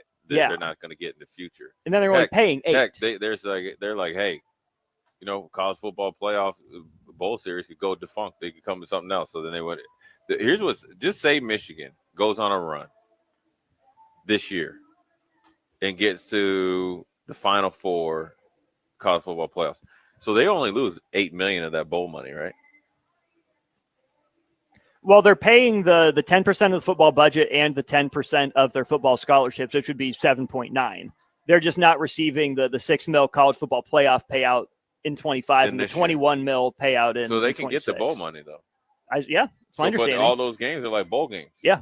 No, they're played at bowl games. They are bowl games. Not even like bowl games. They are bowl games. Yeah. So I mean, if they went on a super run and went to like the second or third round, if they did like who would that be? Clemson? Yeah, Clemson, right? Do the Penn State run. Yeah, Penn State run. Yeah. They're back. They're back, and then they cut into whatever that $20 million of the share is. And you're like, all right, we're cool. We're even. We're even. Mm-hmm. We'll go to 2 bowl games. You know what I mean? So yeah. I think they got off easy, and it's funny is that they're when they said it no longer associated, so they're blaming it on Harbaugh and Connor Stallions. But do you agree with the point that it is an NFL style punishment where you're fining the institution more so than the NFL has never done, the vacating of wins, which the NCAA said, we can't do that because you weren't playing ineligible players necessarily, and that's been kind of the baseline for that. It's been the financial penalties for owners, right, who we know like to keep that quan rolling in. Yeah. So that's supposed to be the deterrent for the NFL. And I'm not saying it's not. There's not always, the biggest fines levied, but a $20 million or $27 million loss of future revenue or an $8 million payout means a lot more to in Indiana and Illinois, in Iowa. I mean, down on the list through the A4s and even into the power or the group of 5s, more so than it does Michigan. So I get that. Okay, maybe it's more NFL style, except is it really? Because NFL teams might actually be deterred by this. Michigan just won a national championship. They proved that it's worth it for them. Yeah, it's worth it. And they would just say, we'll do it again. We just won't get caught. We won't be as sloppy. Have somebody else do it. They'll do it a different way. I mean, it's no different than like Spygate and all that stuff. I wasn't a big believer in the Deflategate, but when they're bold out there with it and you aren't, savvy enough to take it or to pick up on it, and they do the return on investment. Won a national championship. Harbaugh won a national championship. They figure all the players that they were able to bring back was worth it. And when you think about it, I wouldn't say teams would do it more, but it's also a sheds light on the NIL money and where it should go versus not, because you get your more bang on but you'll take more risk bringing back guys than that you don't know. Michigan did it, won a national championship. Ohio State did it, won a national championship, but won a national championship. Clean for now, but I think it's a way for the future that when people started thinking about NIL money, you got to earn the right to not only come back but then get maybe overpaid versus going to the pros. I wanted to see a postseason ban. I mean, Missouri had a postseason ban for less. Akron probably had a bigger share taken away for some stuff that they did in the past as well, especially academically. But that's where you have to kind of raise your eyebrows. That's a big brand. And I don't hate it for the players because, again, most of them weren't involved with how much that roster has turned over since Michigan won the national championship. It is true that the head coach is gone who was involved in it. The assistant that was the ringleader of it is gone. And the majority, if not all of the players from that roster are out the door. We're probably bit players, not on the field anyways. They all got drafted. Right. I don't like to see players that legitimately like might not have known or, might not have played any role in it. Like, I don't like to see them punished. But at the same time, what's going to be the biggest deterrent for these schools is no access to the college football playoff. So, yeah, it's unfair to those players, but I do think that would have been the biggest weapon the NCAA had, and it chose not to use it. I think that if they did it last year, too much time has went past. This isn't any new information. Well, it's funny because this actually came out a year earlier than the Louisville basketball stuff with Patino did. This only took 2 years. It felt like forever, but the Louisville stuff took 3. 2 years too long. Well, yeah. Everybody knew. Well, you knew the gist of it. You need to find out, like, he flew to a game, like 10 games instead of 12, or 12 games instead of 10. I think it was way too long, and I like it that the players, present day players, aren't being penalized for it. There's another thing when you think about Michigan. They also had the assistant coach that got fired for breaking into the office, breaking into the office and other coaches' emails from home. Yeah. So it was now it sheds light on to, just in my opinion, why Michigan hired Sharon Moore. Why did you hire him? Why did you keep him around? Why did you keep him and have him replace Harbaugh? Because when you think about it, why wouldn't that let you know the goal of Michigan? Though they just that lets you know how cocky they are. Because normally you would just clean house and say, "Look at us. All right, you got us. We recognize it. We apologize. We're accountable. We're starting completely over."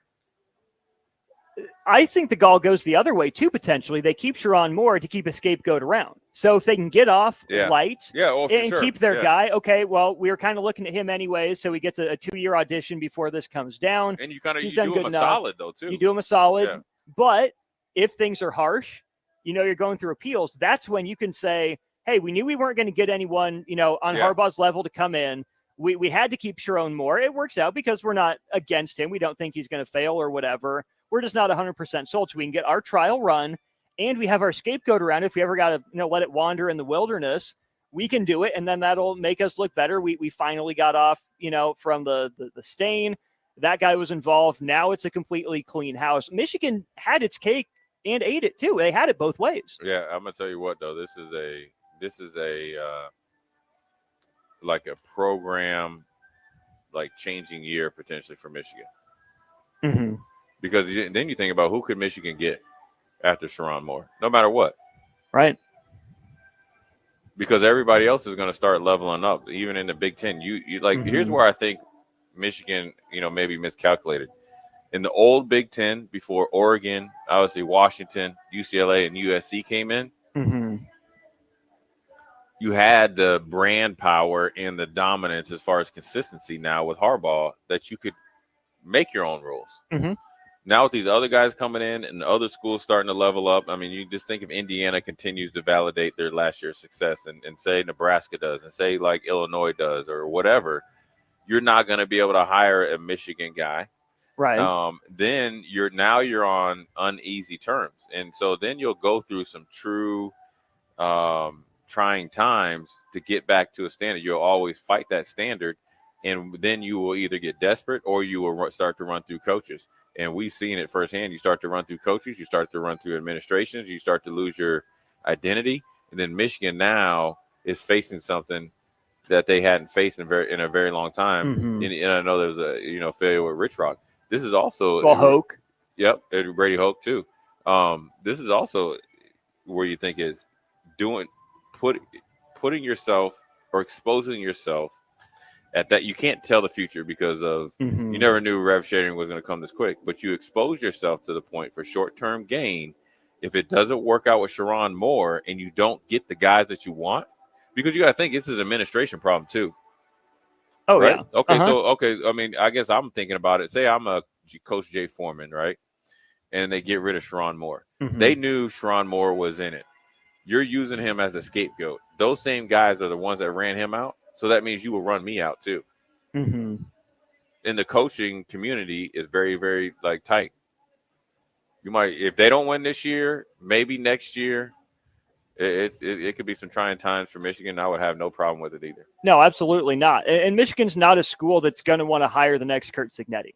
They're going to want someone more established at the Power 5 but all level. Those guys are at places And why would you leave a place during this time to go to that uncertainty? And especially those guys that are at those places right now, like say those upper echelon coaches, why would you go to Michigan? Because you're probably making as much, if not more, and have the job security. And because you with rev sharing, you're not going to be able to pay all these huge buyouts anymore. Right. So why would I leave? Right. The only guy, I mean, we got to go to break. Yeah. I'll give you my thoughts off air. We'll see if we bring it to air. There's one other aspect of this that I think is interesting from the NCAA's kind of write-up and press release on this. We'll keep talking about the fallout from the Michigan penalties that were levied earlier today when we return to Old School on the Ticket. Watch Old School live on Facebook, YouTube, or Twitch. Old School with Foreman and Orman on 93.7 The Ticket and theticketfm.com. Load up on meat and more this spring at the Mercado by Certified Piedmontese with great selections of T-bones, tomahawks, ribeyes, filet mignon, brisket, sirloin, and so much more. The Mercado has locations at 84th and Havelock, 30th and Yankee Hill, and now 85th and Old Cheney in Lincoln, where you can have $2 draft beer every Thursday night from 4 to 8 p.m. and half-price espresso drinks on Fridays from 8 a.m. to 2 p.m. Get to the Mercado today for the best meat in town.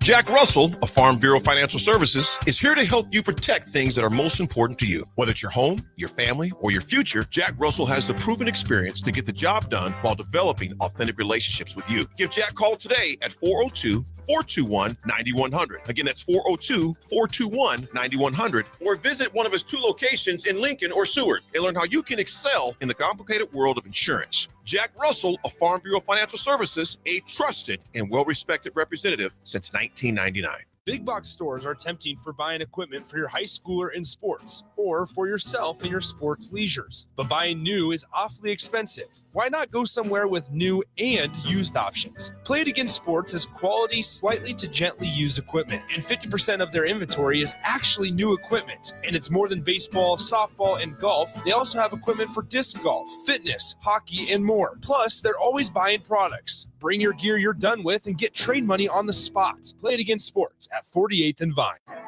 Big news, Nebraska. Love Omaha is now Love Nebraska. This is more than just a new name. It's a tribute to what Nebraska represents in the world of volleyball. It's still the same team with the same mission, led by players you know and love. Now backed by a new ownership group led by Jordan Larson. As Love Nebraska, they're entering an exciting new chapter, pushing for a championship title in 2026 and building new opportunities for the next generation of players across the state. They want you with them. Let's show the world how Nebraska plays volleyball. Join the movement at lovneb.com and sign up to become a Love Nebraska Insider today.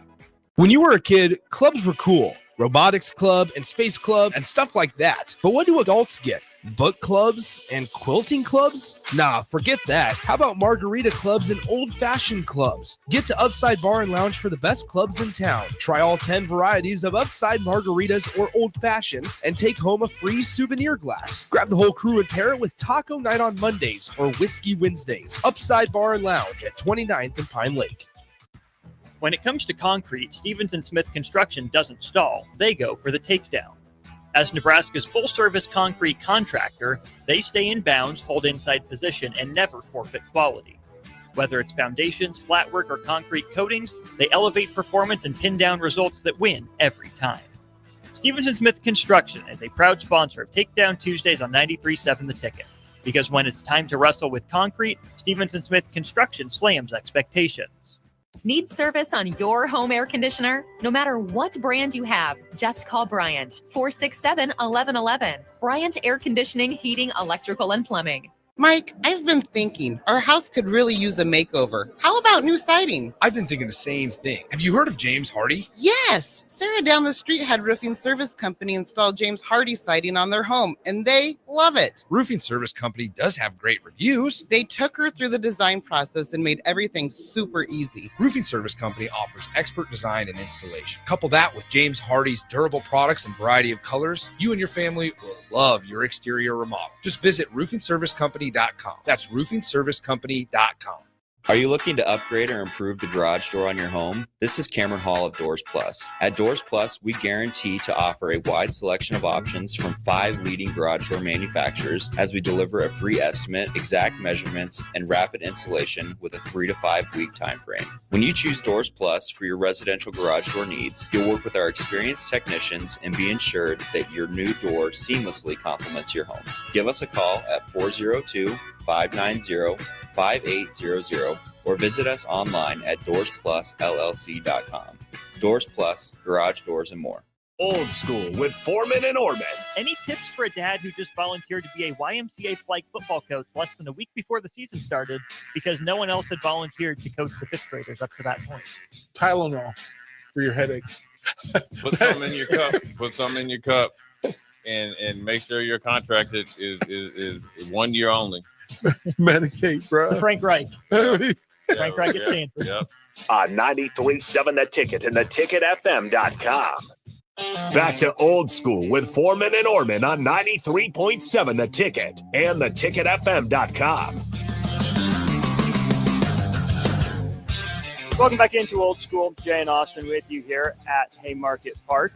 This segment of the show brought to you by Heartland of Nebraska Windows. They're based out of Hallam, Nebraska, and they offer a free estimate, full window replacements, all vinyl triple pane windows, and a lifetime warranty on everything while still keeping their prices affordable. You can learn more today at 402-430-3852 or by visiting online at heartlandofnebraskawindows.com. All right, Jay, one other thing to get to from the NCAA's release on the Michigan sanctions.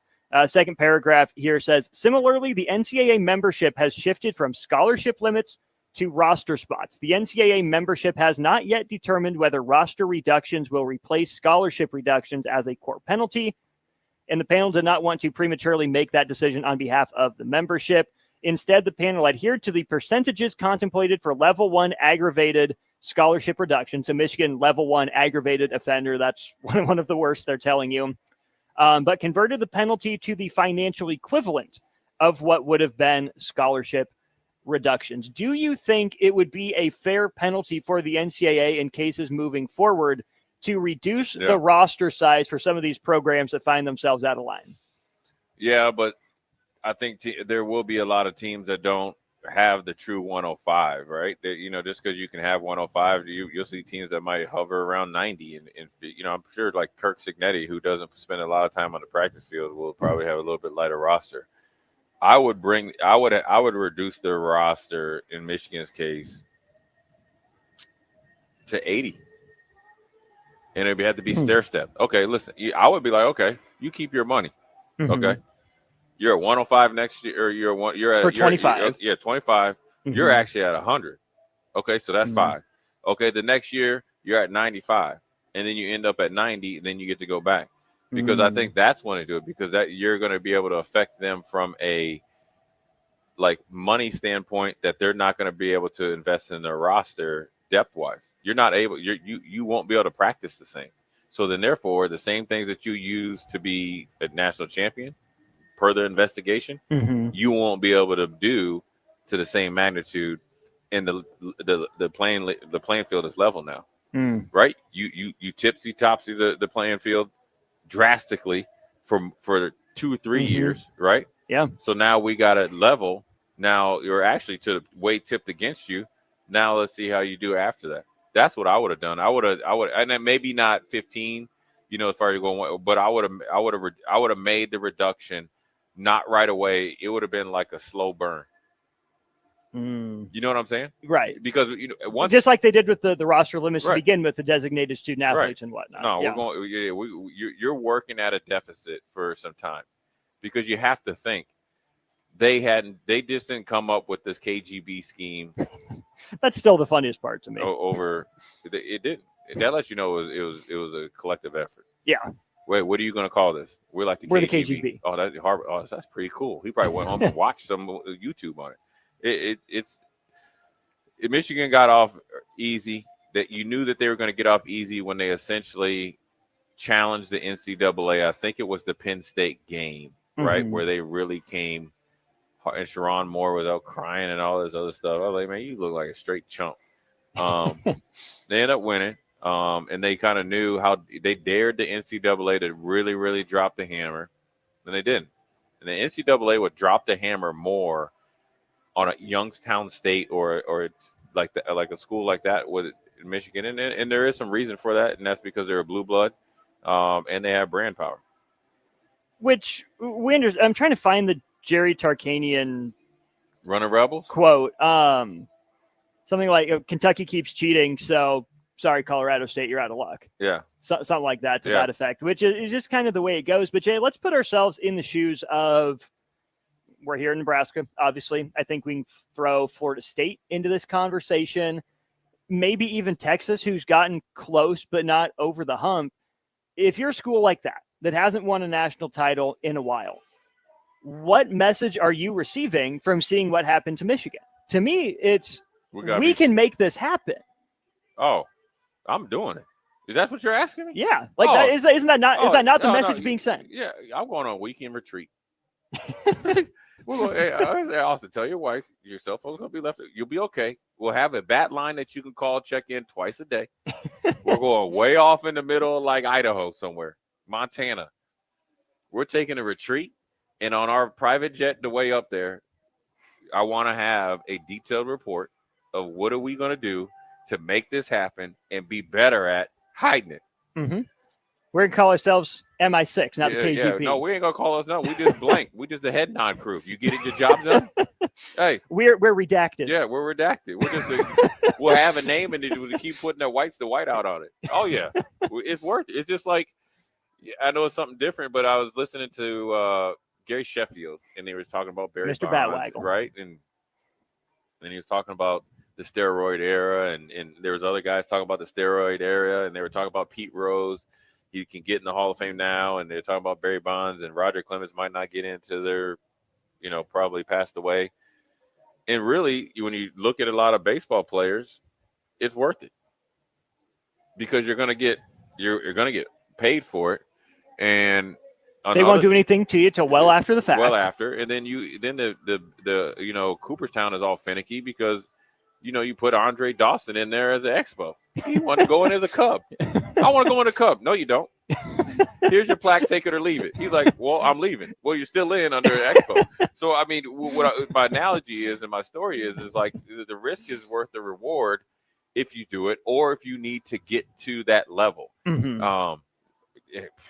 I like Barry Odom. That's my dude. Hey, I'll be over there in that engineering school. What about your boy Jed? I mean, Washington's got more history in Purdue. Jed, it thinks he looks smooth criminal though. He could pass for KGB. But if I'm Barry Odom, and I just saw, what if you're Lincoln Riley? He ain't smart enough for that. He can't hold water. Got the money for it though. I would too. I mean, it's worth the risk. If you're a Tennessee, if you're a Oregon, if I'm any team, maybe not Northern Illinois, but why not? Let me ask you this: if you're Northern Illinois, how much are they spending in the workout with check on you? You just need one guy to win you a game. I get a head coaching job. Now you go to offensive coordinator. It's worth it. It's life-changing money, and we'll worry about the penalty later. And probably won't have to worry about the penalty later because we'll be.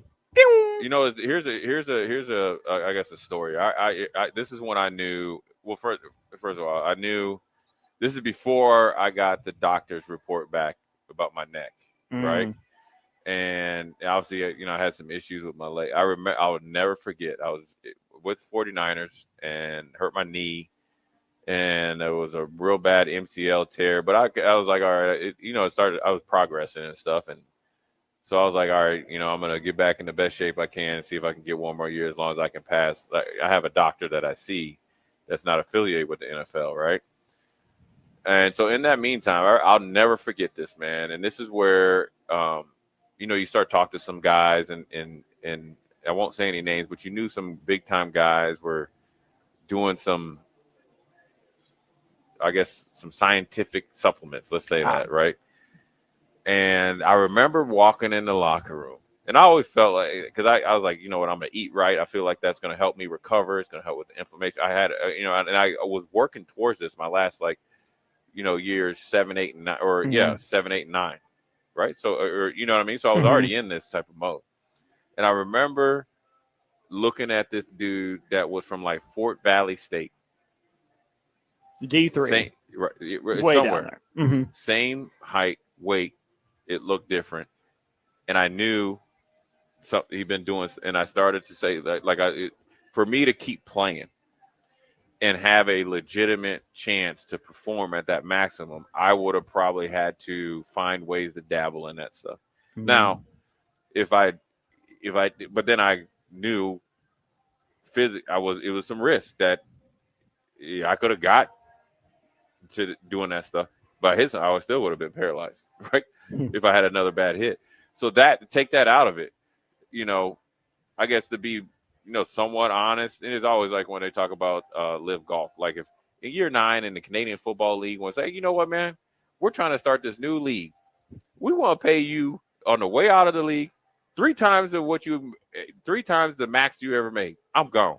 Thank you very much. Matter of fact, I'm over there tomorrow. playing. I'm over it. I'm over in Saudi playing. So, you kind of always think about that. It's really hot over there, Jay. A lot of sand. But listen, you got plenty of AC when you're getting paid. So you always wonder what you would do. And then and back to your question, if I'm a smaller school, it has to be something that not that you actively do, but if somebody, let's say, like, I'm sitting in my coach's office, right? I don't know Austin Norman. I'm in Purdue. Was that West Lafayette? West Lafayette, Indiana. I'm in year 3 I'm in year 3, going into year 4. We've shown progress little. So say like my first year there, we went 4, then we went 5, or maybe we go 5. Third year we win 5, right? So you're on the cusp, right? Mm-hmm. And it's Purdue. They're looking at you like, all right, man, we got to, and then decision time. You got the ghost of Jeff Braun, just be like, hey, this dude here, he did a lot with little, and you come in my office. Somehow we meet. Somehow assistant coach is like, man, this dude Austin Norman, he's an engineer, but he really loves football. He's came up with this program that he thinks that can really help you go from 5 wins to 8. Will you meet with him? I'll hear him out. No, I won't meet with him. But you know what? I'll probably be working out in the gym at 4:00 in the morning. That's when I heard you work out too. Yeah, that's why. Yeah, and then obviously, I think everybody opposed to it, but I think right now, I don't think there's much more. I don't think this will ever happen again. I think you'll see more cyber stuff. Oh, okay, yeah. Yeah, I don't think. Okay, let me say this. The science, since we're here with the Astros, I think they'll do it in a different way.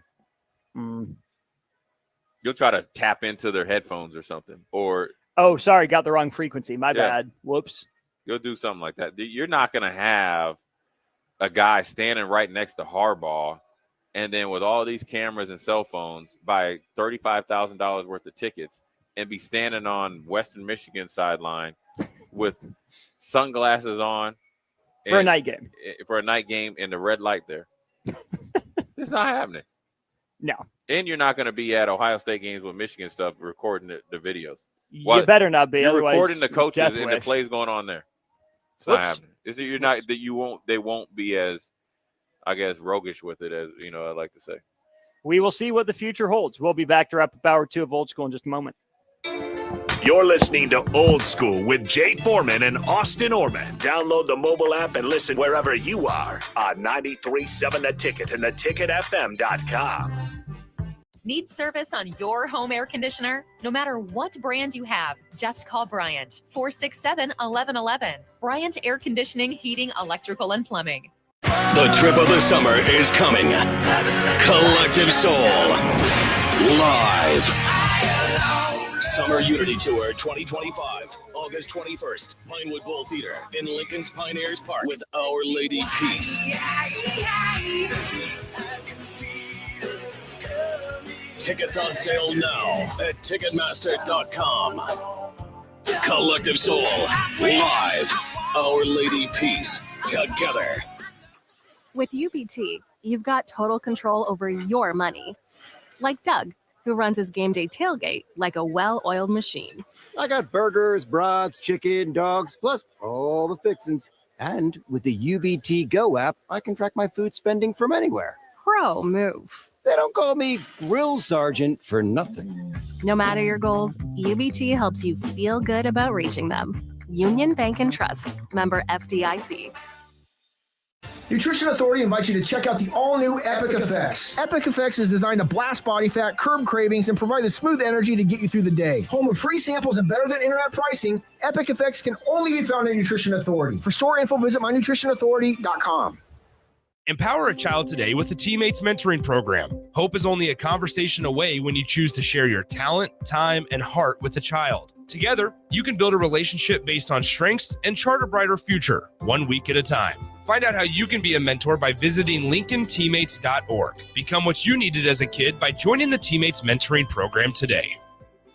Advanced Medical Imaging is hosting their 3rd annual Breast Cancer Awareness Walk on October 11th at 7601 Pioneers Boulevard. Hear inspiring stories from survivors, enjoy local food truck vendors, a live DJ, and other family-friendly activities as we unite to bring awareness about breast cancer. Check-in begins at 8:30 a.m. with the walk starting at 9. Register your team today for Advanced Medical Imaging's 3rd annual Breast Cancer Awareness Walk online at amimaging.com.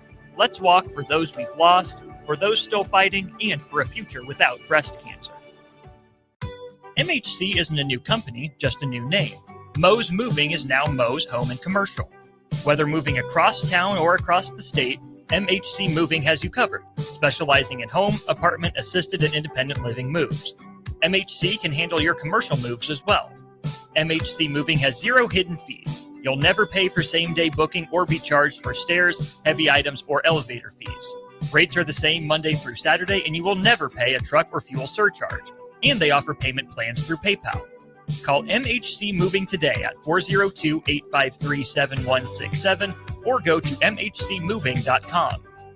A1 Automotive's 2nd location is now open at 5110 State Hill Drive, just off of Yankee Hill Road. The new location continues to specialize in all makes and models and provides personalized service as they have for 15 years. With the school year here, A1 Automotive reminds you that college students get 10% off any service, and they offer free tire repair with a valid college ID. Schedule your appointment today at a1autolincoln.com and visit their new location in South Lincoln at 5110 State Hill Drive or downtown at 11th and L. 93.7 The Ticket, Fox, KFXL weather. Sponsored by John Henry's Plumbing, Heating, and Air Conditioning. Hot and humid the next couple of days. We'll get up to 96 for a high today, 100 for a high tomorrow. Heat advisories will be in effect from 11 this morning until 8 tonight. Same thing coming up tomorrow. Feels like temperatures around 105. Make sure that you are staying safe here as we head into the weekend. I'm meteorologist Aaron Dowden for 93.7 The Ticket and ticketfm.com. Hi, Sean Callahan here for Koppel Chevrolet GMC. This month kicks off Koppel's 50th anniversary sale. We're celebrating 50 years by offering an additional $500 discount to the next 100 customers that buy a new vehicle. This is in addition to the huge savings already in place. You can take an extra $500 off our discounted price, or we can cut you a check on the spot. Celebrate with savings and see why customers have trusted Koppel since 1975. It's our way of saying thank you for all these years. Link to Literacy's 3rd annual Wordstock event will be at Antelope Park on Saturday, August 23rd from 10 a.m. to 1 p.m. It's a community book swap festival with fun for the entire family and for all ages.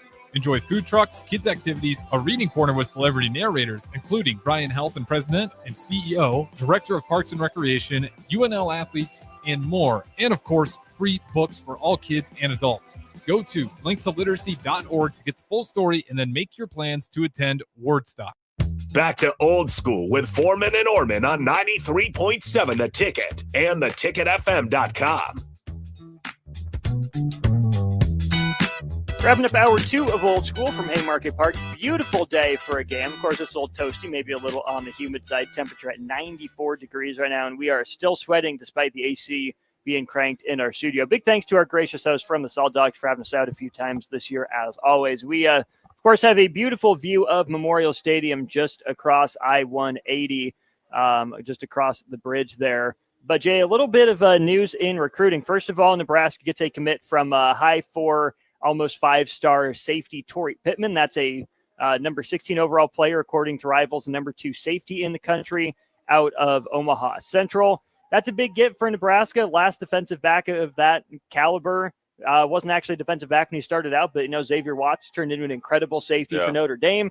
I guess that's the hope for Nebraska. Did you keep the next one home? Yeah, he's a really good athlete. I mean, obviously, very highly ranked, a very, skilled player, young player. I think he still has 2 years left, right? He's a junior. Mhm. So, he can still mature, both on the field and off the field. And Nebraska probably been working on it for a while. And I think it's a good get. I think, look, this year, you have 15 guys, I think, going Power 4 in Nebraska. And I think Nebraska has 1 or 2. And then you get the biggest guy of the following year, or the number 1 guy, or number 2 between him and Braylon. So maybe it's him or whatever. So it's a good get. He gives you position flexibility. I think I watched some games of him, but I saw some stuff from the summer, their team camps, where he's a pretty good athlete and be able to make some plays. As a wide receiver, I think the one thing that sticks out the most for him, he has good size already as a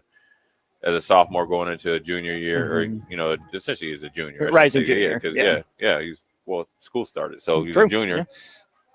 Is that he's pretty smooth and fluid, and now obviously, probably can get a little bit bigger and stronger depending on what he's doing. But I think if he couldn't get bigger and stronger as a high schooler, I'd be concerned. Yeah. So, but it's not like he needs to go from 155 to 75 to get a.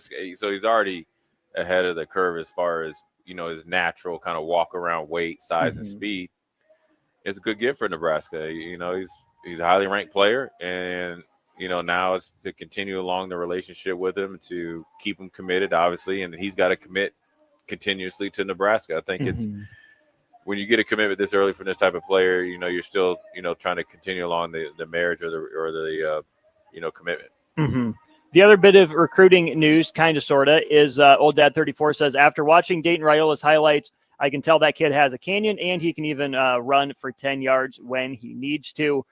Buford, led, of course, by Dayton Raiola, kicks off the season with a 20-13 win over Milton last night at their brand new $62 million stadium. Jay, I didn't watch the game, but seeing what highlights I did, Dayton looked like he was comfortable in the position, looked like he had gained maybe a step from last year, and did put a big arm on display. Yeah, I think he's a kid that's going to continue to get bigger and stronger, which then obviously lead to, his arm being stronger. I think he's fast. I think he's sneaky fast or fast.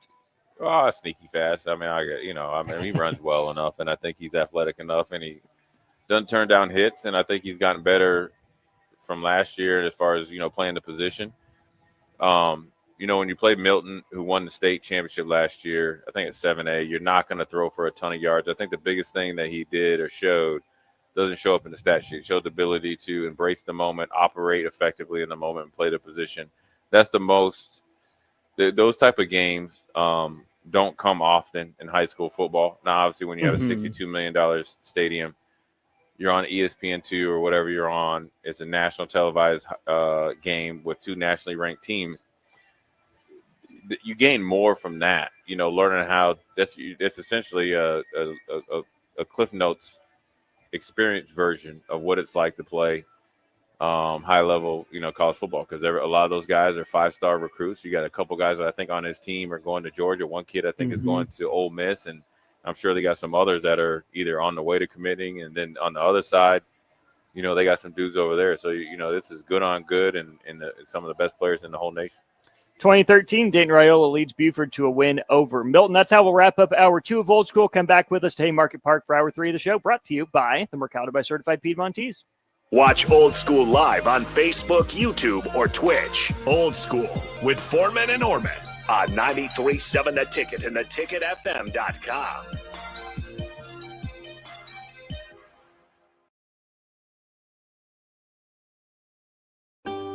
Load up on meat and more this spring at the Mercado by Certified Piedmontese, with great selections of T-bones, tomahawks, ribeyes, filet mignon, brisket, sirloin, and so much more. The Mercado has locations at 84th and Havelock, 30th and Yankee Hill, and now 85th and Old Cheney in Lincoln, where you can have $2 draft beer every Thursday night from 4 to 8 p.m. and half-price espresso drinks on Fridays from 8 a.m. to 2 p.m. Get to the Mercado today for the best meat in town. Saturday. Eagle Raceway is open for a full season of dirt track racing action every Saturday night. Don't miss the epic battles on the high banks of Eagle Raceway each Saturday between the Nebraska Septic Sprint Cars, Nebraska Lottery Modifieds, Avid Realty Sport Mods, Valentino's Hobby Stocks, and A1 Iron Stock Cars. Let's go racing. Eagle Raceway, just 10 miles east of Lincoln on O Street. Check out the full schedule at eagleraceway.com.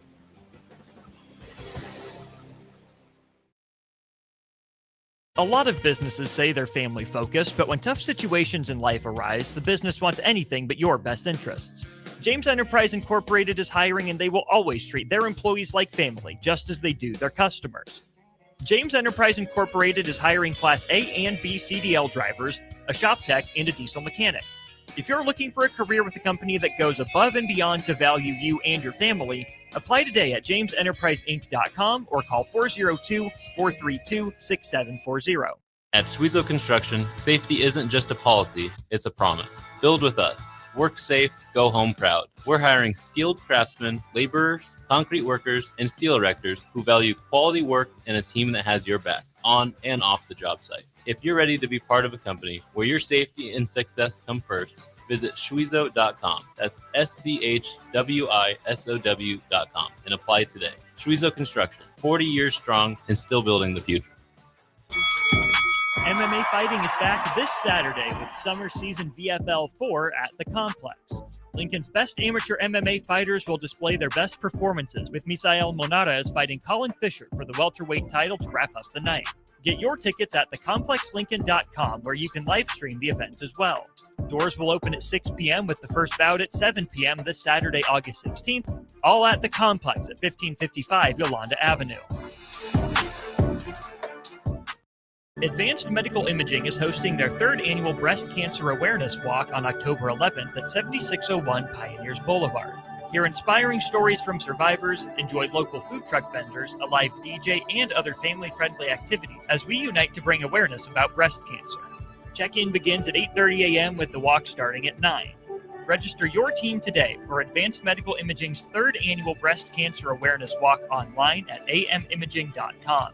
Let's walk for those we've lost, for those still fighting, and for a future without breast cancer. Mike, the insurance company wants us to replace the roof. Wait, what? I thought everything was fine. Yeah, it says right here our roof is too old and they won't be able to cover us anymore. I guess it is 15 years old. Hi, I'm Austin with Roofing Service Company. We help homeowners with their roofing and siding projects. Financing options are available, and we can get you under a new roof no time at all. If this sounds like you, visit roofingservicecompany.com. That is roofingservicecompany.com. Finally, a good reason to have a smart house. Just say, Alexa, play 93.7 The Ticket, and we'll magically start playing. How's it work? Nobody knows. Don't ask questions. Empire Netting and Fence delivers top-quality netting and fence solutions. From major sports venues to backyard installs and everything in between, coast to coast. We take on tough jobs with grit, integrity, and a strong commitment to safety. Empire is growing, and we're hiring motivated people ready to grow with us. We build each other up, and we're building something big. Think you've got what it takes? Apply now at empire-fence.com. That's empire-fence.com. This is Lincoln's home for sports talk on the FM dial. Also online at theticketfm.com. On the internet. KNTK FM Firth, 93.7 The Ticket. Coming at you live from the heart of Lincoln, America. This is Old School. Sponsored by the Mercado by Certified Piedmontese. Nebraska Football Hall of Famer Jay Foreman and Austin Orman. Old School with Foreman and Orman. On 93.7 The Ticket and theticketfm.com. What up? We're back. Jay Foreman, Austin Orman, Old School coming at you live down here with the Salt Dogs. It is hot and heavy here on this Friday, but we are always bringing the heat. We We are always bringing the heat. We are brought to you by the Mercado Certified Piedmontese Special Ingredients Butcher Shop, 84th and Havelock, 30th and Yankee Hill, 85th and Andermatt / Old Cheney, and 168th and Maple up there in the Metro, Greater Omaha area. As we're watching the Sioux Falls Canaries warm up here. A lot of sleeves cut off, Austin. Obviously trying to get the gun show going, but obviously you get a little bit of relief from the heat. It's about 94 degrees, about 90% humidity. There is a heat advisory, but that's only because we are bringing the heat right now up here in this booth. So it's probably about 105 on the field across the way? 110? It's 110. Okay. It's 110 because you know what's funny is that we used to linebackers. We do this thing in Buffalo. You know what time? You know what time is it? And we always say 110, right? It's because I came up 110, 55 times 2. I like it. And so me and Keith even numbers, baby. Yeah, so it's 110 in here. It is feeling about 110. But a lot going on. Obviously, recap the first 2 hours of old school. Obviously, got a big time commitment of Torrey Pittman. Coming in as a 5-star recruit, so that's good. For Nebraska, it kind of pumps a little bit of life into the program. Obviously, he's not going to be on campus for a couple years, but I think it's obviously a good feeling as you're in the middle of two-a-days and about 10 days away from game time, going into the weekend. It's also, it shows that the staff and the recruiting staff is always working. Look, I think, just to talk about recruiting, obviously high school season's coming up here pretty soon. We'll be on the call for a few games, and they got a lot of really good players and great players that are going to be coming up in the future.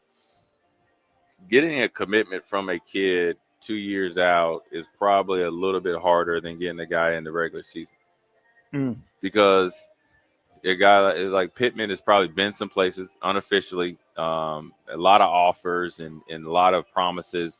And obviously Nebraska probably, had the leg up and should have the leg up as a hometown team.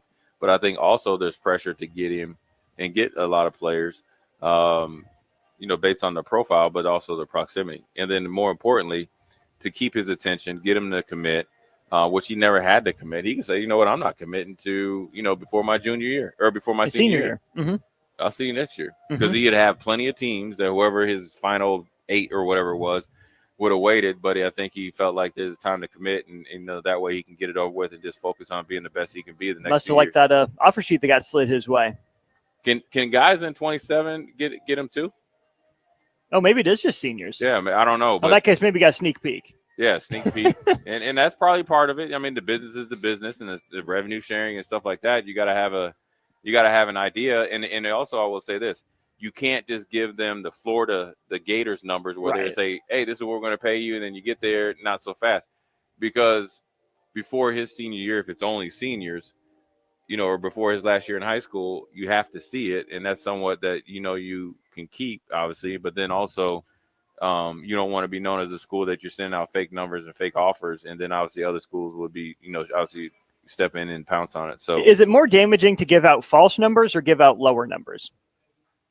Well, false, because lower numbers you can always negotiate up. I mean, and you never know what can change.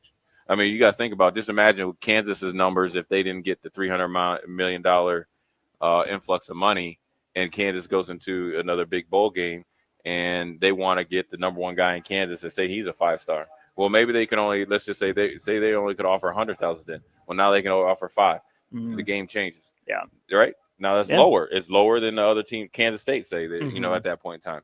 But when you did what Florida has done, which takes a lot of time to clean up, and then you had a little bit of a downturn in teams, and then you get obliterated by Miami last year on national TV. It takes a really big effort to write that season, and then obviously you're able to keep your coach, and then obviously you want to make sure your NIL department is good for Florida's sake, right? It goes even further. The basketball team wins the national championship, but the head coach got some issues.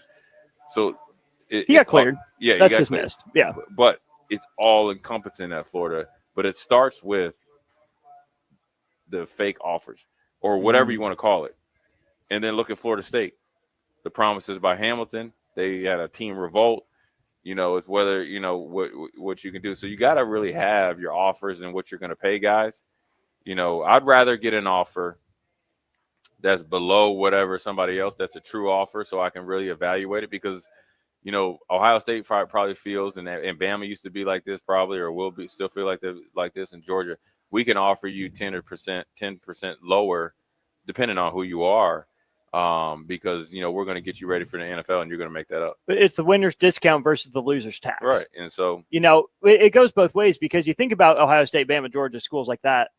In a lot of cases, probably can pay more, and they do have to flex that muscle sometimes. But the other side of that coin is sometimes they can get away with paying less because, like you said, we will put you in the NFL or give you every opportunity to make it to the NFL, get drafted, and you'll make it up later. And that we're going to go after more good players. So if you take 10% off the top, if 10 of you do, hey, there's an extra good player that's going to make your life easier. Right, and it's not a lot. And plus also, the Ohio State, at least last year, they put a lot of money into guys that are coming back. You know what I'm saying? Mm-hmm. Penn State's trying to do that this year. And so you get the winners, luxury tax per se, and then you have the losers like overpay tax. And, I saw that up close and personal in Houston. But that's where you have to really stick to your guns, know that you're able to offer a fair market price. And that's probably what happened with Pittman. But more importantly, you got him to commit. And then I think Trey Taylor's in that class too, right? And so you get 2 5-stars right off the rip, right? Am I correct with that? And so now you feel like, okay, we got, a 5-star on offense, 5-star on defense, and, our recruiting efforts and what they've been trying to build towards has been working. Now, I think that is, it gets a power boost based on Nebraska, being able to make a bowl game and obviously look like a better team. And then you got Dylan Raiola, which makes it easier for other 5-stars to potentially look at Nebraska and commit. So, look, it's twofold. You got to continue to be a good team, and you got to show improvement, but then also you got to keep putting maximum effort into recruiting. So, as it sits right now, Nebraska, should feel really good about where they're at and getting a commitment from Mr. Pittman. Absolutely. It's an in-state guy with all sorts of talent that you lock down early. Now the challenge is, how do you keep it? Because we've seen Nebraska, Jay, maybe not get commits this early because that's pretty rare. Yeah. But Nebraska's been in on a lot of guys pretty early that, for whatever reason, have ended up backing out of that commitment. I don't think it's anything that Nebraska's done wrong necessarily. Yeah. Obviously, it's not Nebraska running them out, running them off. It could be financially motivated. Yeah. It could be maybe a bigger promise that may or may not be true from another school. But Nebraska has had players of Troy Pittman's caliber committed, or at least coming on official visits. And I think the dynamics are different. I'm not trying to put lipstick on a pig, but I think the dynamics are different. Number one, revenue sharing wasn't around. Yes, NIL was around, but not to that magnitude. Nebraska, that was the first year, I think, of Matt Rule with Lacey and those guys, right? Especially from Texas. And then, it was an easy sell for the opposing teams to come in and clip them, right? Mm-hmm. Obviously, Lacey went to Missouri, then Missouri to Ole Miss. And so, but it was easier, right? Because they were all those programs that were able to go get those guys were in a little bit better place than Nebraska. That's not essentially the case right now where Nebraska's at, or where it's perceived to be Nebraska's at. You also got to look at I look at the whole landscape of college football. If everything's equal and I can stay home, why do I need to go to, let's say, a Mississippi State or Kentucky or something like that? Nebraska, brand-wise, will give you more. And obviously, with it being the only show in town, the long-term benefits outweigh the short-term benefits at other places. I think also, how do you keep a guy, right? I don't think it'd be that hard, because I think that as hard as the coaching staff has worked to get him to work, is hard to keep him. Mm-hmm. Now, look, if somebody comes in and offers him like 3 or 4 times what Nebraska's offering or can offer him, then you can't be mad at him. You're like, dude, you gotta go get that money. Now, I don't think all of a sudden they got him committed that they're not gonna have him on campus or do whatever. I think they're gonna probably work in conjunction with him so he's more ready to play. Mm-hmm. By the time he gets to campus, so that you set a plan for him and keep an eye on him, and obviously have some, checkpoints they'd like to see him do. And he's probably looking at Nebraska. He wants to see consistent improvement. Sure, other teams are still going to call him. That's just naming the game. Mm-hmm. And so I don't think I think it's a different dynamics, and that's just part of recruiting. You can recruit guys, ask them to commit, they commit, keep re-recruiting them. And if they decided to decommit and you've done everything you can in order to keep them, you really can't be as emotionally attached to it as what before. No, absolutely not. I Yeah. mean, even before, it was kind of funny to me to see people get so invested in the decisions of 18, 19-year-olds, 17, 18, 19-year-olds who, know how to make decisions, but not always to that degree, which is why I always have had a bit of an appreciation for people who are willing to get down into the weeds and talk to these 17, 18, 19-year-olds to pick their brains. I could also never do it. That's why even just as a fan, man, that's a lot to get invested in. Put all your hopes and dreams on this kid you've never met, likely will never meet, just for them to change their mind at the drop of a hat. Yeah, pardon me if I'm not going to get too invested in their opinion right away. No, I mean, look, and you got to remember, you guys aren't these guys' friends. Like, they're players, and I get it. You want them to come because it's great. You feel like Nebraska's the place to be, and I feel like it's that as well. They change your mind, and it sucks, but I'm not going to be mad at him and stuff. And in this day and age of recruiting, very rarely do you see guys stay at some place for 4 or 5 years. Yeah. Now, Nebraska's been able to retain their guys, and hopefully that holds true. But I'm going to tell you what, Nebraska does what Nebraska should do this year. There's going to be a lot of teams calling, trying to pluck their players. And that's just part of the game. It sucks. You had guys, coaches calling players, and Matt Rule spoke about it. There's probably a good – I think the coaches, there's a code of ethics, probably. Yeah. So – it's just part of the game now, man. I mean, these kids, you got to – I think everybody's on – even if the contracts are a couple years, you got to know. You got to coach these kids and the team guys that are on your team are on the team and committed to being here as hard as you can as long as they're here. And not that you don't want to say, all right, you're not going to be on a team, good riddance. You're still going to probably – because if you're a coach – I think if you're a coach, you still – understand them making a decision. It hasn't anything to do with them, and you still genuinely want the best for them. And you hope that if it's personal, they would have come and talked to you before. Right. But if it's business, it's business. And you got to be able to separate the two, where maybe this is – now the coaches have favorites, but coaches have favorites, right? Kids that they connect with a little bit more, that took a special interest in their recruiting, that they appreciate more for something on or off the field. As long as it's not, coach, I felt disrespected by this, or – one of your assistants said this, it made it personal, so I'm leaving. I would guess 80% of the time, 75, 80% of the time, it is just business. It's not necessarily personal. This was wrong. This was bad. It's, I think this over here is going to be better. Right. And it's, now it's like the players are making these decisions no different than these coaches that used to be able to do that. Because, I remember, hearing about and I know that the timing of when coaches leave and they have to, get through recruiting and stuff like that. But you heard about guys that had no idea a coach got a job. Yeah. On signing day, the next day he's gone. So I think it's just part of the constant free agency. You can leave, at the end of the season, you can leave after spring. Who knows if you can leave in between then. And so I think, you just got to always, I think I always talked about this. I think it was maybe Frost or something. I don't know. I mean, who cares? But I was like, what I think it was them and their staff. It's like you have to understand that you constantly have to recruit. Maybe not re-recruit your roster. You got to have a good pulse on your players. Yeah. And you have to do that. And you got to have people around you that's willing to talk them off the edge, or be a good sounding board for them. And that's why it's so important to have staff, former players or whatever, that want the best, that are, I wouldn't say always positive, but I mean, yeah, you want positive, but you want to make sure that they have the, the best intentions. You can't put a price tag on that, because a conversation, okay, here's an example, right? So let's just take this team out of it. Let's take the 90s out of it. Let's talk about Ndamukong Suh. This is what I know for a fact. The two things I think that really turned around his career: one, Bo Pelini, coming back and challenging him. And then number two, it's on record and it's factual that Jason Peter took a hands-on effort with kind of getting him to the mindset of where he was out there, and obviously was totally different. Yeah. If Jason's not around and willing and to go do it, then there's not an Ndamukong, and I won't say there's not an Ndamukong Suh, but it's a part of it. Even more recent, Jason, is a friend and like a mentor or whatever you want to call it to Ty.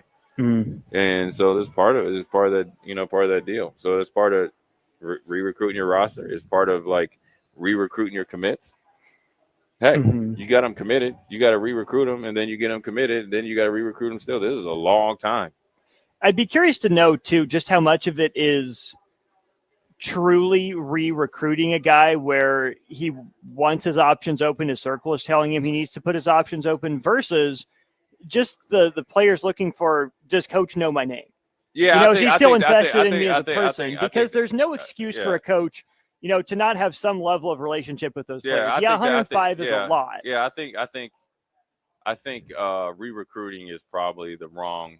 But I'm saying there's some cases of that where that sure. might be true, where there are those guys that want more money, that will enter the transfer portal, think that they're all that, think they can get a better deal somewhere else. And then, yes, in some cases, it is like you have to go through the recruiting process again in, hey, this is what we like about you. This is what we anticipate our system being. Here's how we see you fitting. Here's our plan for your development, right? You have to have some of those conversations every offseason, right? And that's a legitimate, valid part of the job that coaches may not like, and I'm sure fans don't like, because, if you signed your letter of intent, you're getting your scholarship, you knew this was the plan going in, unless there's been a drastic change to the plan, why would you want to transfer all of a sudden? Versus if there's a guy who's, coach is going to know the starters, right? Probably the two deep for the most part. But if you're a borderline backup, you're a third string, you're a special teams guy, and coach doesn't know your name, I can understand how that wouldn't be a place you would want to be, right? Even if coach doesn't have a personal relationship with you, you'd like to think that, if I walk into my office, coach is going to know who I am, have an idea of what I want to talk to him about. If you're at a program where you don't feel that way, I can understand you wanting to leave. So if a coach has to talk to that type of player, that to me isn't re-recruiting. That's just doing your job. Yeah, I think the re-recruiting probably is more when guys jump in the portal because they're hearing so much nonsense, and then and some of it might be true, and so then you gotta, hey, this is where we envision for you.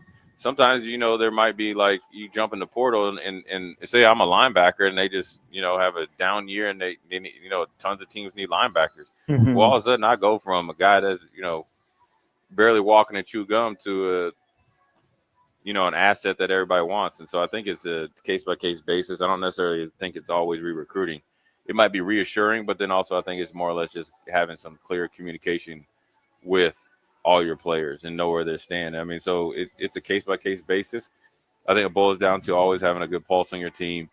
And when you got to re-recruit guys, you got to do it. And sometimes you got to – some guys like their back rub. Some guys need to constantly be told that how great they are and you got big plans for them, and that's fine. And some guys you just need to know you respect my work. Some guys need to know what the future bolds for them and how can they get there. Some guys need a kick in the butt. Some guys need a kick in the butt. Some guys need a combination of everything based on the day of the week. And so, that's part of the being a coach. That has nothing to do with X's and O's, and that's whether assistant coach, analyst, in a position coach, or whatever else you got on staff. And so it's a constant goal line that's always being moved, but I don't think it's anything that you go and say, okay, we got the commitment, and you sit there and on pins and needles like, oh, we're going to lose the dude. I think at the end of the day, I'm a big believer in is like, I don't like hope. I like belief, because hope I think is by chance.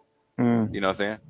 Like, belief makes you feel like you can build to something, like you can work towards something that comes from work. Yeah. Hope is something that, if it works out, great. If not, it's out of my control. And that's not a healthy place to be as an athlete. Me walking down there and swinging at that pitch, coming out of that pitch machine, I hope I hit it. But the belief is, if we lined up on that dirt and I got pads on, I believe I'm going to make the stop. And that comes from the work that I know that I put in. And so, would you watch baseball if it was played in football pads? I don't know. Yeah. It'd be hard for dudes to hit home runs. It would be, but you have more collisions at second base and home plate. All I need is to watch Albert Bell. That's all I need. Your boy Albert Bell. Yeah. So I think when you're recruiting, man, and you're building a program, it's a 24/7, 365 job, man, and that's just what you get. That's what you get paid the big bucks for, or big bucks for, and then also that's why the players get paid the big bucks, no matter what the age is. Right. So don't come into college thinking you're a freshman and you're getting an adult paycheck. You are an adult. Now you're just on a crash course, and you don't get to have the college life. But that's the reason why you got NIL and revenue sharing, and and ways to make money. And you got collectives. That's the way it is. It's where we're at. It's professional sports. and the guys that acted like professionals generally end up, doing the best. So, another thing real quick, when you think about recruiting now, and here's where it's funny, is like you have to piece yourself into 3 sections: preseason, the season, and then recruiting is all season. It's the season. Yeah. Yeah. And there's an old saying that I remember that I learned when I signed it was either my second or third contract, right? And they're all decent, or whatever, or at least I was happy with it. It was like my dad told me and my uncle told me this. He's like, as you go up another level, there comes another devil. And that means is I'm the same Jay Foreman. You're going up another level. There's another devil. And it's not a bad thing. Is that you are different, so you have to deal with different stuff, but you got to remain the same holistically and foundation-wise, because now you're going to have more. And the devil could be, okay, you went from honorable mention all conference, second team all conference, and then you probably got a little bit of a pay bump. Okay, well, now you're going to be maybe have more obligations, well, I would say be in the newspaper, but now it's like on the stuff that, right? So that's the other devil. Can you time manage 15% more time that's being taken away from you? You got to create that 15%. And so that's another thing that people need to understand about recruiting. On top of the devil have probably raised expectations. You made a jump from a level on the all-conference team. Guess what? Now you need to be an All-American, and you got to be a first-round pick. Well, a lot of that's predicated on my other 104 guys on the team, too. So, anyways, a lot going on. Football this weekend as far as preseason football, so I'm hyped up about that. We'll talk a little NFL news. Jay Foreman, my main man, Austin Orman, live down here at Salt Dogs. Old School, we'll be right back. You're listening to Old School with Jay Foreman and Austin Orman. Download the mobile app and listen wherever you are on 93.7 The Ticket and theticketfm.com.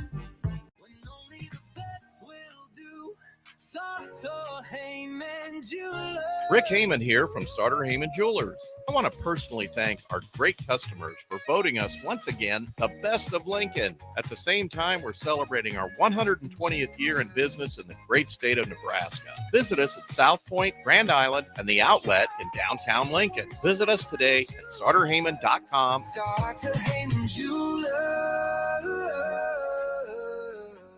Ryan, with all this red and all these people around, I'm still not seeing the tailgate. Todd Spidell, former body shop owner, terrible driver. We're getting close. Now, did you know with 3 locations in Lincoln and hundreds of years of combined technician experience, we can get Husker fans back on the road even quicker and safer after their tailgate mishaps? Oh, Todd, turn left right here. Left or right? Left, right here. Right? Well, you wait for the tow truck. I'm getting a hot dog. Well, I guess while I'm waiting. All right, most recommended Eustace Body Shop. Woohoo! Dude, you should be on American Idol. You really think so? No. Accidents happen, even to Husker fans. If it happens to you, call Eustace Body Shop, where our customers send their friends. The most recommended Eustace Body Shop. That's who we are. Big news, Nebraska. Love Omaha is now Love Nebraska. This is more than just a new name. It's a tribute to what Nebraska represents in the world of volleyball. It's still the same team with the same mission, led by players you know and love. Now backed by a new ownership group led by Jordan Larson. As Love Nebraska, they're entering an exciting new chapter, pushing for a championship title in 2026 and building new opportunities for the next generation of players across the state. They want you with them. Let's show the world how Nebraska plays volleyball. Join the movement at lovneb.com and sign up to become a Love Nebraska Insider today.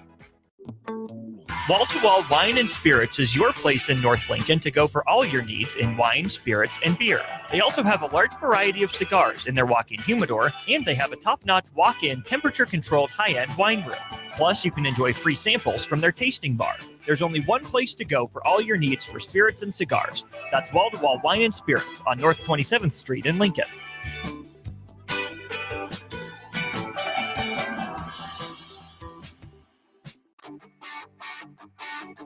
Gannett Trucking is hiring CDL Class A and B drivers. Their strong team culture makes it not a job, but a career. Gannett Trucking offers health, vision, and dental insurance, 401k with company match, an employee assistance program, and other bonus programs. Build a better career today with great team culture at Gaina Trucking. Learn more and apply today at GainaTrucking.com. 93.7 The Ticket, Fox, KFXL weather. Brought to you by Bryant Air Conditioning, Heating, Electrical, and Plumbing. Hot and humid the next couple of days. We'll get up to 96 for a high today, 100 for a high tomorrow. Heat advisories will be in effect from 11 this morning until 8 tonight. Same thing coming up tomorrow. Feels like temperatures around 105. Make sure that you are staying safe here as we head into the weekend. I'm meteorologist Aaron Dowden for 93.7 The Ticket and TicketFM.com. Are you looking for an exciting new way to put your skills to work? Explore new career options in the fintech industry at Currency, a Sandhills global company.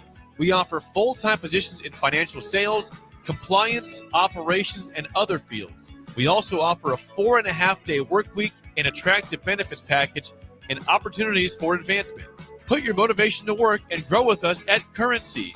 Visit gocurrency.com/careers to learn more.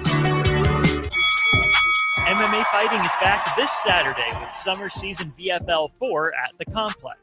Lincoln's best amateur MMA fighters will display their best performances, with Misael Monares fighting Colin Fisher for the welterweight title to wrap up the night.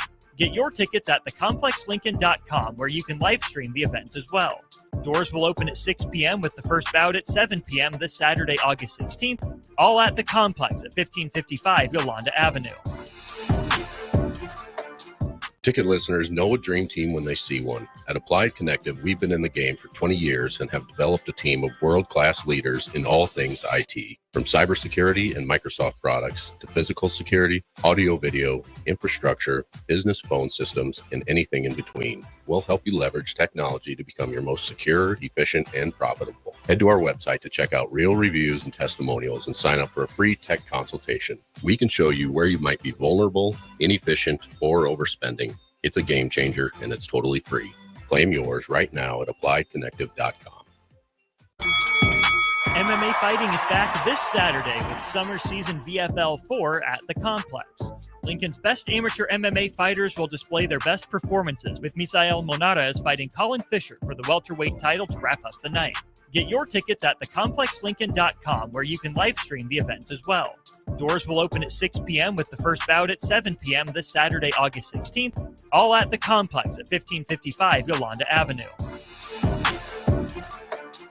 Since 1983, Fast Mike's Roll-Offs has been a trusted and reliable company in Lincoln and the surrounding areas. Fast Mike's handles all sides of construction projects, home renovations, or big cleanouts. With the perfect size dumpster to fit your needs, Fast Mike's Roll-Offs will haul it all. With same-day delivery in Lincoln, affordable rates, and top-notch service, Fast Mike's Roll-Offs make cleanup quick and easy. Call now at 402-450-6828 or visit us online at fastmikesrolloffs.com. Book your dumpster today. Fast Mike's Roll-Offs, cleanup made simple. Back to old school with Foreman and Orman on 93.7 The Ticket and theticketfm.com. What up, Jay Foreman, Austin Norman? Once again, we are live down here, Salt Dog Stadium. The calm before the storm, the heat before the beat down. Obviously, live in effect here.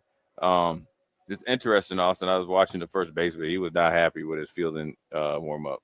So that might be. He might. That's a. Was it? Is it E9? Is that number one or E1? E1 is the pitcher. What's the E9? What's the first baseman? What is it, Jay? I don't know. Let's work away. 1. It is not 1. 9. It's not 9. Oh, well, then I don't It's care. 3. Well, then it's E3 on 1, 2, 3, 4, 5, 6, 7, 8, 9. So what's 2? Catcher. Yeah, okay, 3. Okay, I got you. Second base is 4. Third base is 5. Shortstop is 6. And I that's got left you. to right, 7, 8, 9. Yeah. He is definitely E3 in the making. But it's the NFL preseason games kicking off again tonight. The second game for Cam Ward and company. Obviously, Shedeur Sanders is being out. And obviously, the saga with the Dallas Cowboys continued.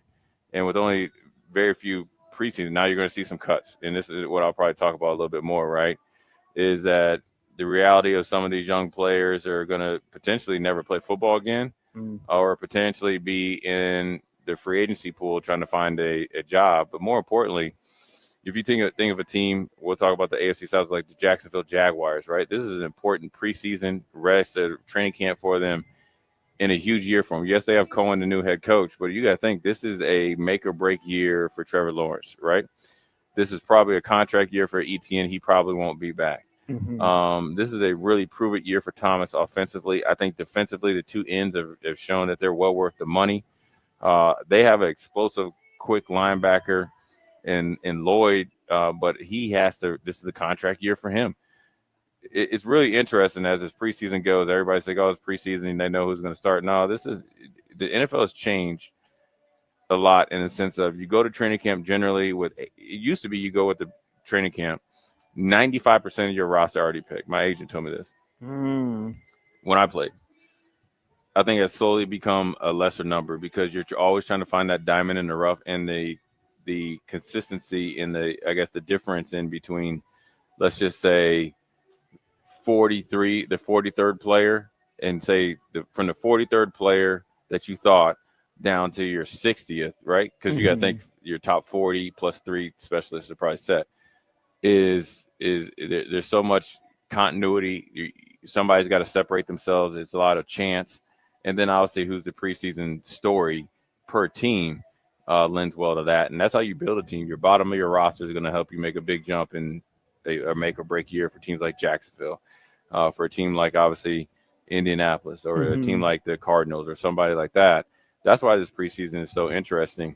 And then on the flip side, you got a team like the Kansas City Chiefs that are trying to find some inspiration to get back to where they feel like is owed to them. That's a different Kansas City training camp than they've had in a very, very long time.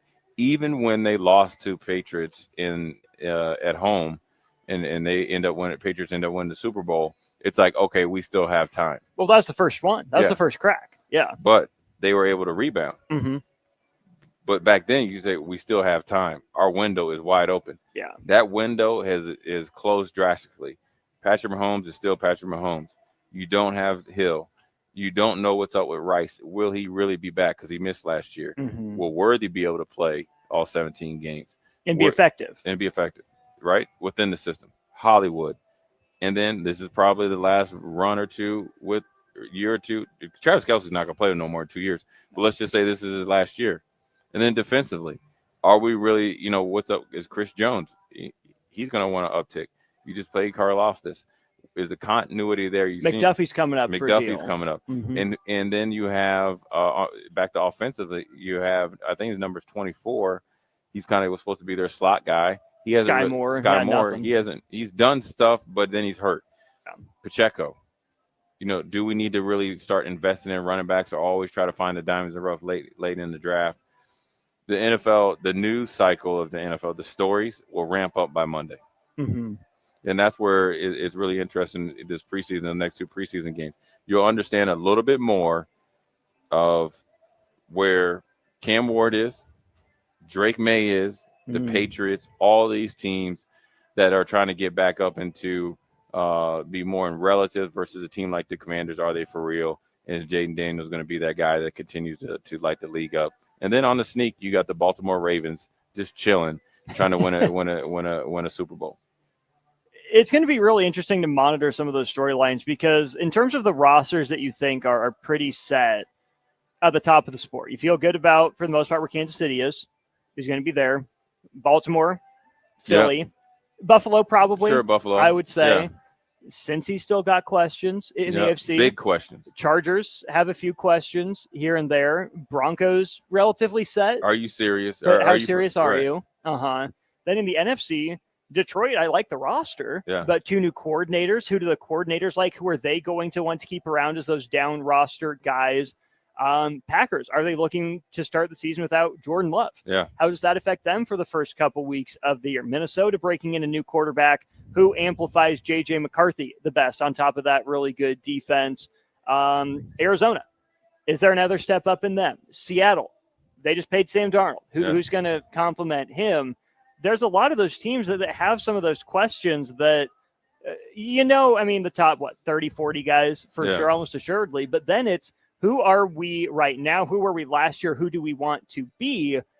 And, what's changed? What were the big upper level moves that we made, and how do we need to make complementary moves to make those moves work? Yeah, it's putting a piece of the puzzle. It's like you're on a time clock, because the time clock it runs out of time is when the season starts. And obviously the season is its own puzzle, but right now the biggest puzzle you're trying to put together is the magic number of your guaranteed team that you want to go into by that first Wednesday of the first game, right? Unless you're playing Thursday night, then it's obviously a couple days before.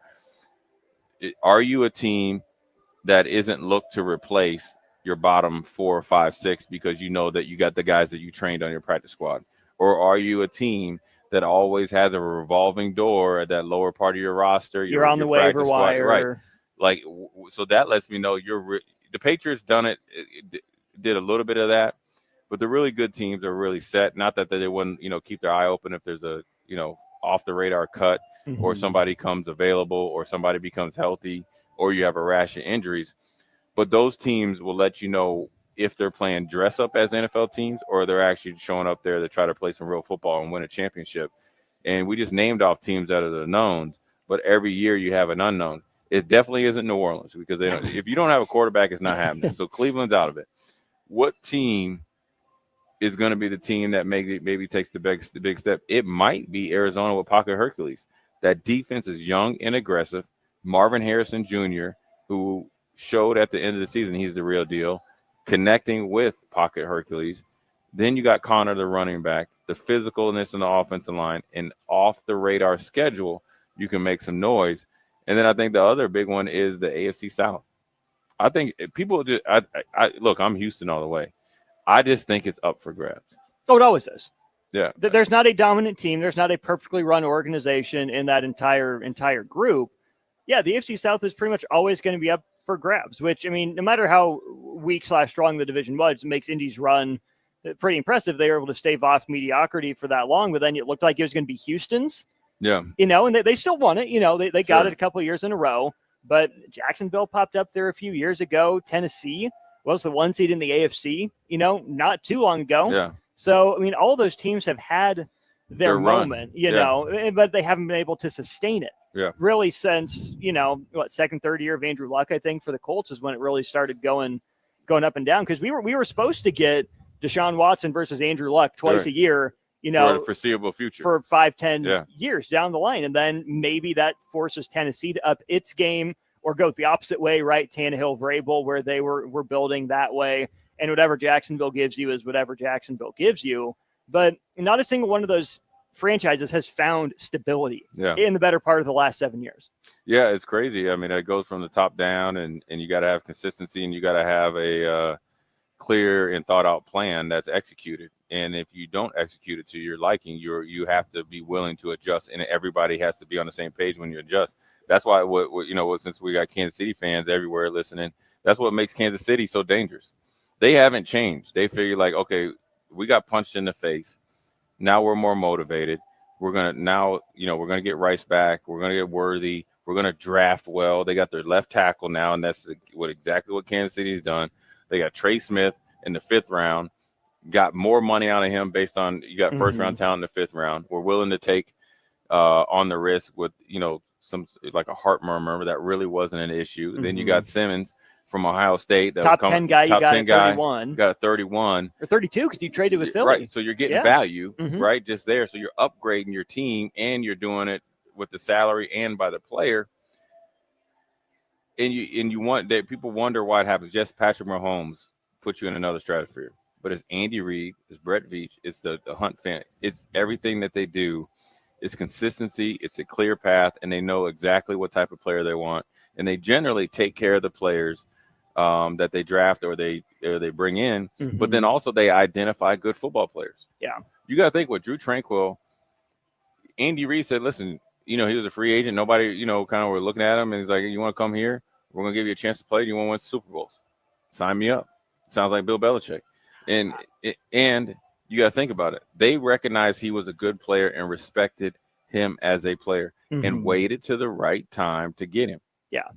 And then now he was able to, again, it's essentially you drafted him. You drafted a veteran player. Mm. You got him at or close to the league minimum with a very, reasonable sign-on bonus on a 1-year prove-it deal. He beat that out. You did it again, and then you rewarded him for the consistency, the production, and the leadership. And that's how you build a franchise. Now, granted, not every team is thinking about it that way, because some teams are thinking we need to make a splash, so then therefore we got to try to take some risk on draft picks, some risk on coaches. Or you're like the Cowboys, we like the news cycle more than we like playing good football. So it just kind of depends on where you're at. I would say the Chiefs have adapted, if not changed, right? They're still doing the same good football business. Yeah. But the way it looks now is different than it looked before. And I think that does kind of follow the Patriots model. And that's another team, Jay, that I'm really curious to see if they can climb up to second in the AFC East. I still think you trust Buffalo the most. But how real is the Mike Vrabel effect? How real is a sophomore jump instead of a slump maybe for Drake May with a guy like Stephon Diggs around? I'm not rooting for the Patriots by any stretch of the imagination. Sorry, not sorry to our little Puerto Rican colleague who was. Yeah. But I am at least intrigued by them, right? I don't think they're going to be bottom of the league bad again. I think the Vrabel effect, I like Drake May, even I don't love him. I think there's a little bit better going on in the playmaker department. It's going to be a solid defense. I don't think they challenge Buffalo for the top of the East, but I think that they're a legitimate wild card contender. They're going to be a harder out than they were last year. And I think, Gerard Mayo probably got the short end of the stick, right? Yeah. And not quite David Culley style. Yeah, but it was close to it. And obviously, Robert Kraft apologized to him, but then obviously compensated him to as well. I think the Vrabel effect is real. I think a lot depends on what Drake May does with the weapons around him, right? And that's led by Stephon Diggs. It's Stevenson, the running back, and can they continue to, pound the football? They've drafted well. They put a lot of, money into their offensive line. And so defensively, that they're going to be for real. Vrabel is going to make them be physical. They're going to be really in tune situational football wise. And so they're going to be a tougher out than, in previous years. And so everybody takes notice when Vrabel's coming in. The effect is real. A lot of it depends on the step that Drake May makes and what they do offensively to accentuate his strengths and hide his weaknesses, and then how they. I think the game has changed for Vrabel in the sense of this, and this is a little bit how Brett Bielema came back to the Big Ten. He went to Arkansas, took some time off. Vrabel did the same, obviously, but he got a job right away. But being able to just run, Tannehill throw to the flat, replace special teams, you got to be able to score points. And so that's where the pressure is going to be on to not only play situational football, physical, downhill running game, but then also have Drake May be able to make plays that will allow him to compete with Josh Allen, not play for play, throw for throw, but when the time is right, he's got to make some plays. Oh, and now you don't have A.J. Brown to throw to. Right. Oh, and not handing off to Derrick Henry. Right. How are you going to solve that? Right, and you don't have up and coming ascending Jonathan Simmons, and you don't have Arden Key and all those guys. Now you got other guys that but you like acquired in the draft, but then also were there before. But those were some all-pro guys that you just mentioned that went on and continued doing some great things. So the Patriots are going to be a hard out, but more importantly, when you look at the Chiefs and then obviously with the Vikings, I think the Vikings are going to be really interesting, because I felt like they were fool's gold 14-3. I think late in the year, they got a little bit exposed. Darnold got exposed mostly. He did, right? I think the moment got really big. But then also I think that the offensive line and the scheme or the play calling wasn't up to snuff. I think the chink in the armor is, remember we talked about it, up in Detroit, they tried to go trick play for trick play, aggressive play for aggressive play, going for it on fourth down more than they did. O'Connell had done all year long. And then now you have a rookie quarterback coming in, quarterback coming in. Yeah. Talented first round, still had a lot to, prove and develop because he didn't throw much at Michigan. Great leader, and he won a national championship, but that doesn't mean Tilly Poo in the league. So now that I'm really watching the Vikings and seeing what jumps do they make defensively, even though the Brian Flores, that defense is a hard out, but they're going to have to play defense different if the offense isn't as explosive as it had been in years past. It's going to be fascinating, too, because J.J. McCarthy comes from, I'm still going to call it a quarterback-friendly system at Michigan. Yeah. Harbaugh being a former quarterback, he made J.J. McCarthy's life pretty easy, right? Yeah. By putting a great team around him, by not asking him to do too much. And we know that in the NFL, and we've seen, it's true in college too, but obviously, Jacob Coker has won a national championship. I think J.J. McCarthy's probably better. Yeah, right. They're probably better quarterbacks, or J.J. McCarthy's probably a better quarterback than those guys are.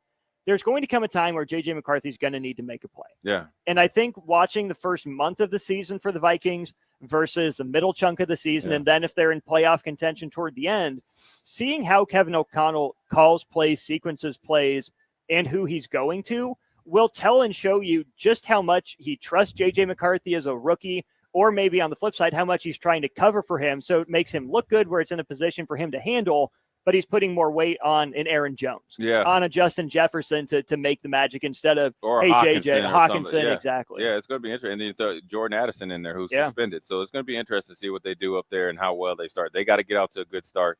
Then you can really take off the reins, but they got to play a different style of football along with feeding JJ, Justin or Jefferson Jet. So it's going to be interesting to see what happens throughout the NFL. We're going to take a quick break, come back, give a little bit of thoughts of what Keenan Allen said about Caleb Williams. Jay Foreman, Austin Norman will be right back. Watch Old School live on Facebook, YouTube, or Twitch. Old School with Foreman and Orman on 93.7 The Ticket and theticketfm.com. Need a tractor that works as hard as you do? Whether you're baling hay or feeding cattle, a John Deere 6M or 6R from Landmark Implement is built to handle it all. And right now, you can get 0% fixed rate financing for up to 72 months on new in-stock models. That's 6 years with zero interest on the tractor your operation depends on. Hurry into your local Landmark Implement or visit landmarkimp.com and experience the Landmark difference. Attention all Wings fans. Buffalo Wings and Rings has daily specials that will make you want to stop in on all days of the week. Kids eat free on Mondays, and on Tuesdays, enjoy 40% off boneless or traditional wings at a price that makes the whole family happy. And come back on Wednesdays for $1.39 chicken tenders all day long. Get to Wings and Rings today, 68th and O, or in Williamsburg Village.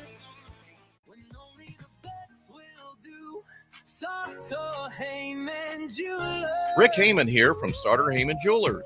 I want to personally thank our great customers for voting us once again the best of Lincoln. At the same time, we're celebrating our 120th year in business in the great state of Nebraska. Visit us at South Point, Grand Island, and the Outlet in downtown Lincoln. Visit us today at starterheyman.com. Starter Heyman Jewelers.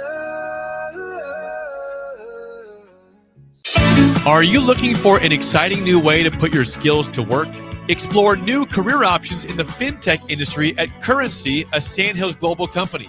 We offer full-time positions in financial sales, compliance, operations, and other fields. We also offer a 4.5-day work week, an attractive benefits package, and opportunities for advancement. Put your motivation to work and grow with us at Currency. Visit gocurrency.com/careers to learn more. 93.7 The Ticket is your home for every Kansas City Royals baseball game. Bobby Witt Jr., Salvador Perez, Vinny Pasquantino, and the rest of the Royals attempt to make the postseason for the second season in a row. And you can hear all the action on 93.7 The Ticket and theticketfm.com. Your home for Kansas City Royals baseball. Nutrition Authority invites you to check out the all-new Epic Effects. Epic Effects is designed to blast body fat, curb cravings, and provide the smooth energy to get you through the day. Home of free samples and better than internet pricing, Epic Effects can only be found at Nutrition Authority. For store info, visit mynutritionauthority.com. Nebraska football opens their season on Thursday, August 28th in Kansas City, and you can be a part of the best pregame tailgate party with Blur Events, live from Kauffman Stadium, home of the Royals. Doors open 4 hours before kickoff with a live DJ promoting interactive competitions and giveaways, tailgate games like cornhole, flip cup, and beer pong, access to ballpark concessions, and available air conditioning. Book your tickets today at blurevents.com/Kansas City and hang with 93.7 The Ticket on the scene prior to Nebraska versus Cincinnati on August 28th. Back to Old School with Foreman and Orman on 93.7 The Ticket and theticketfm.com.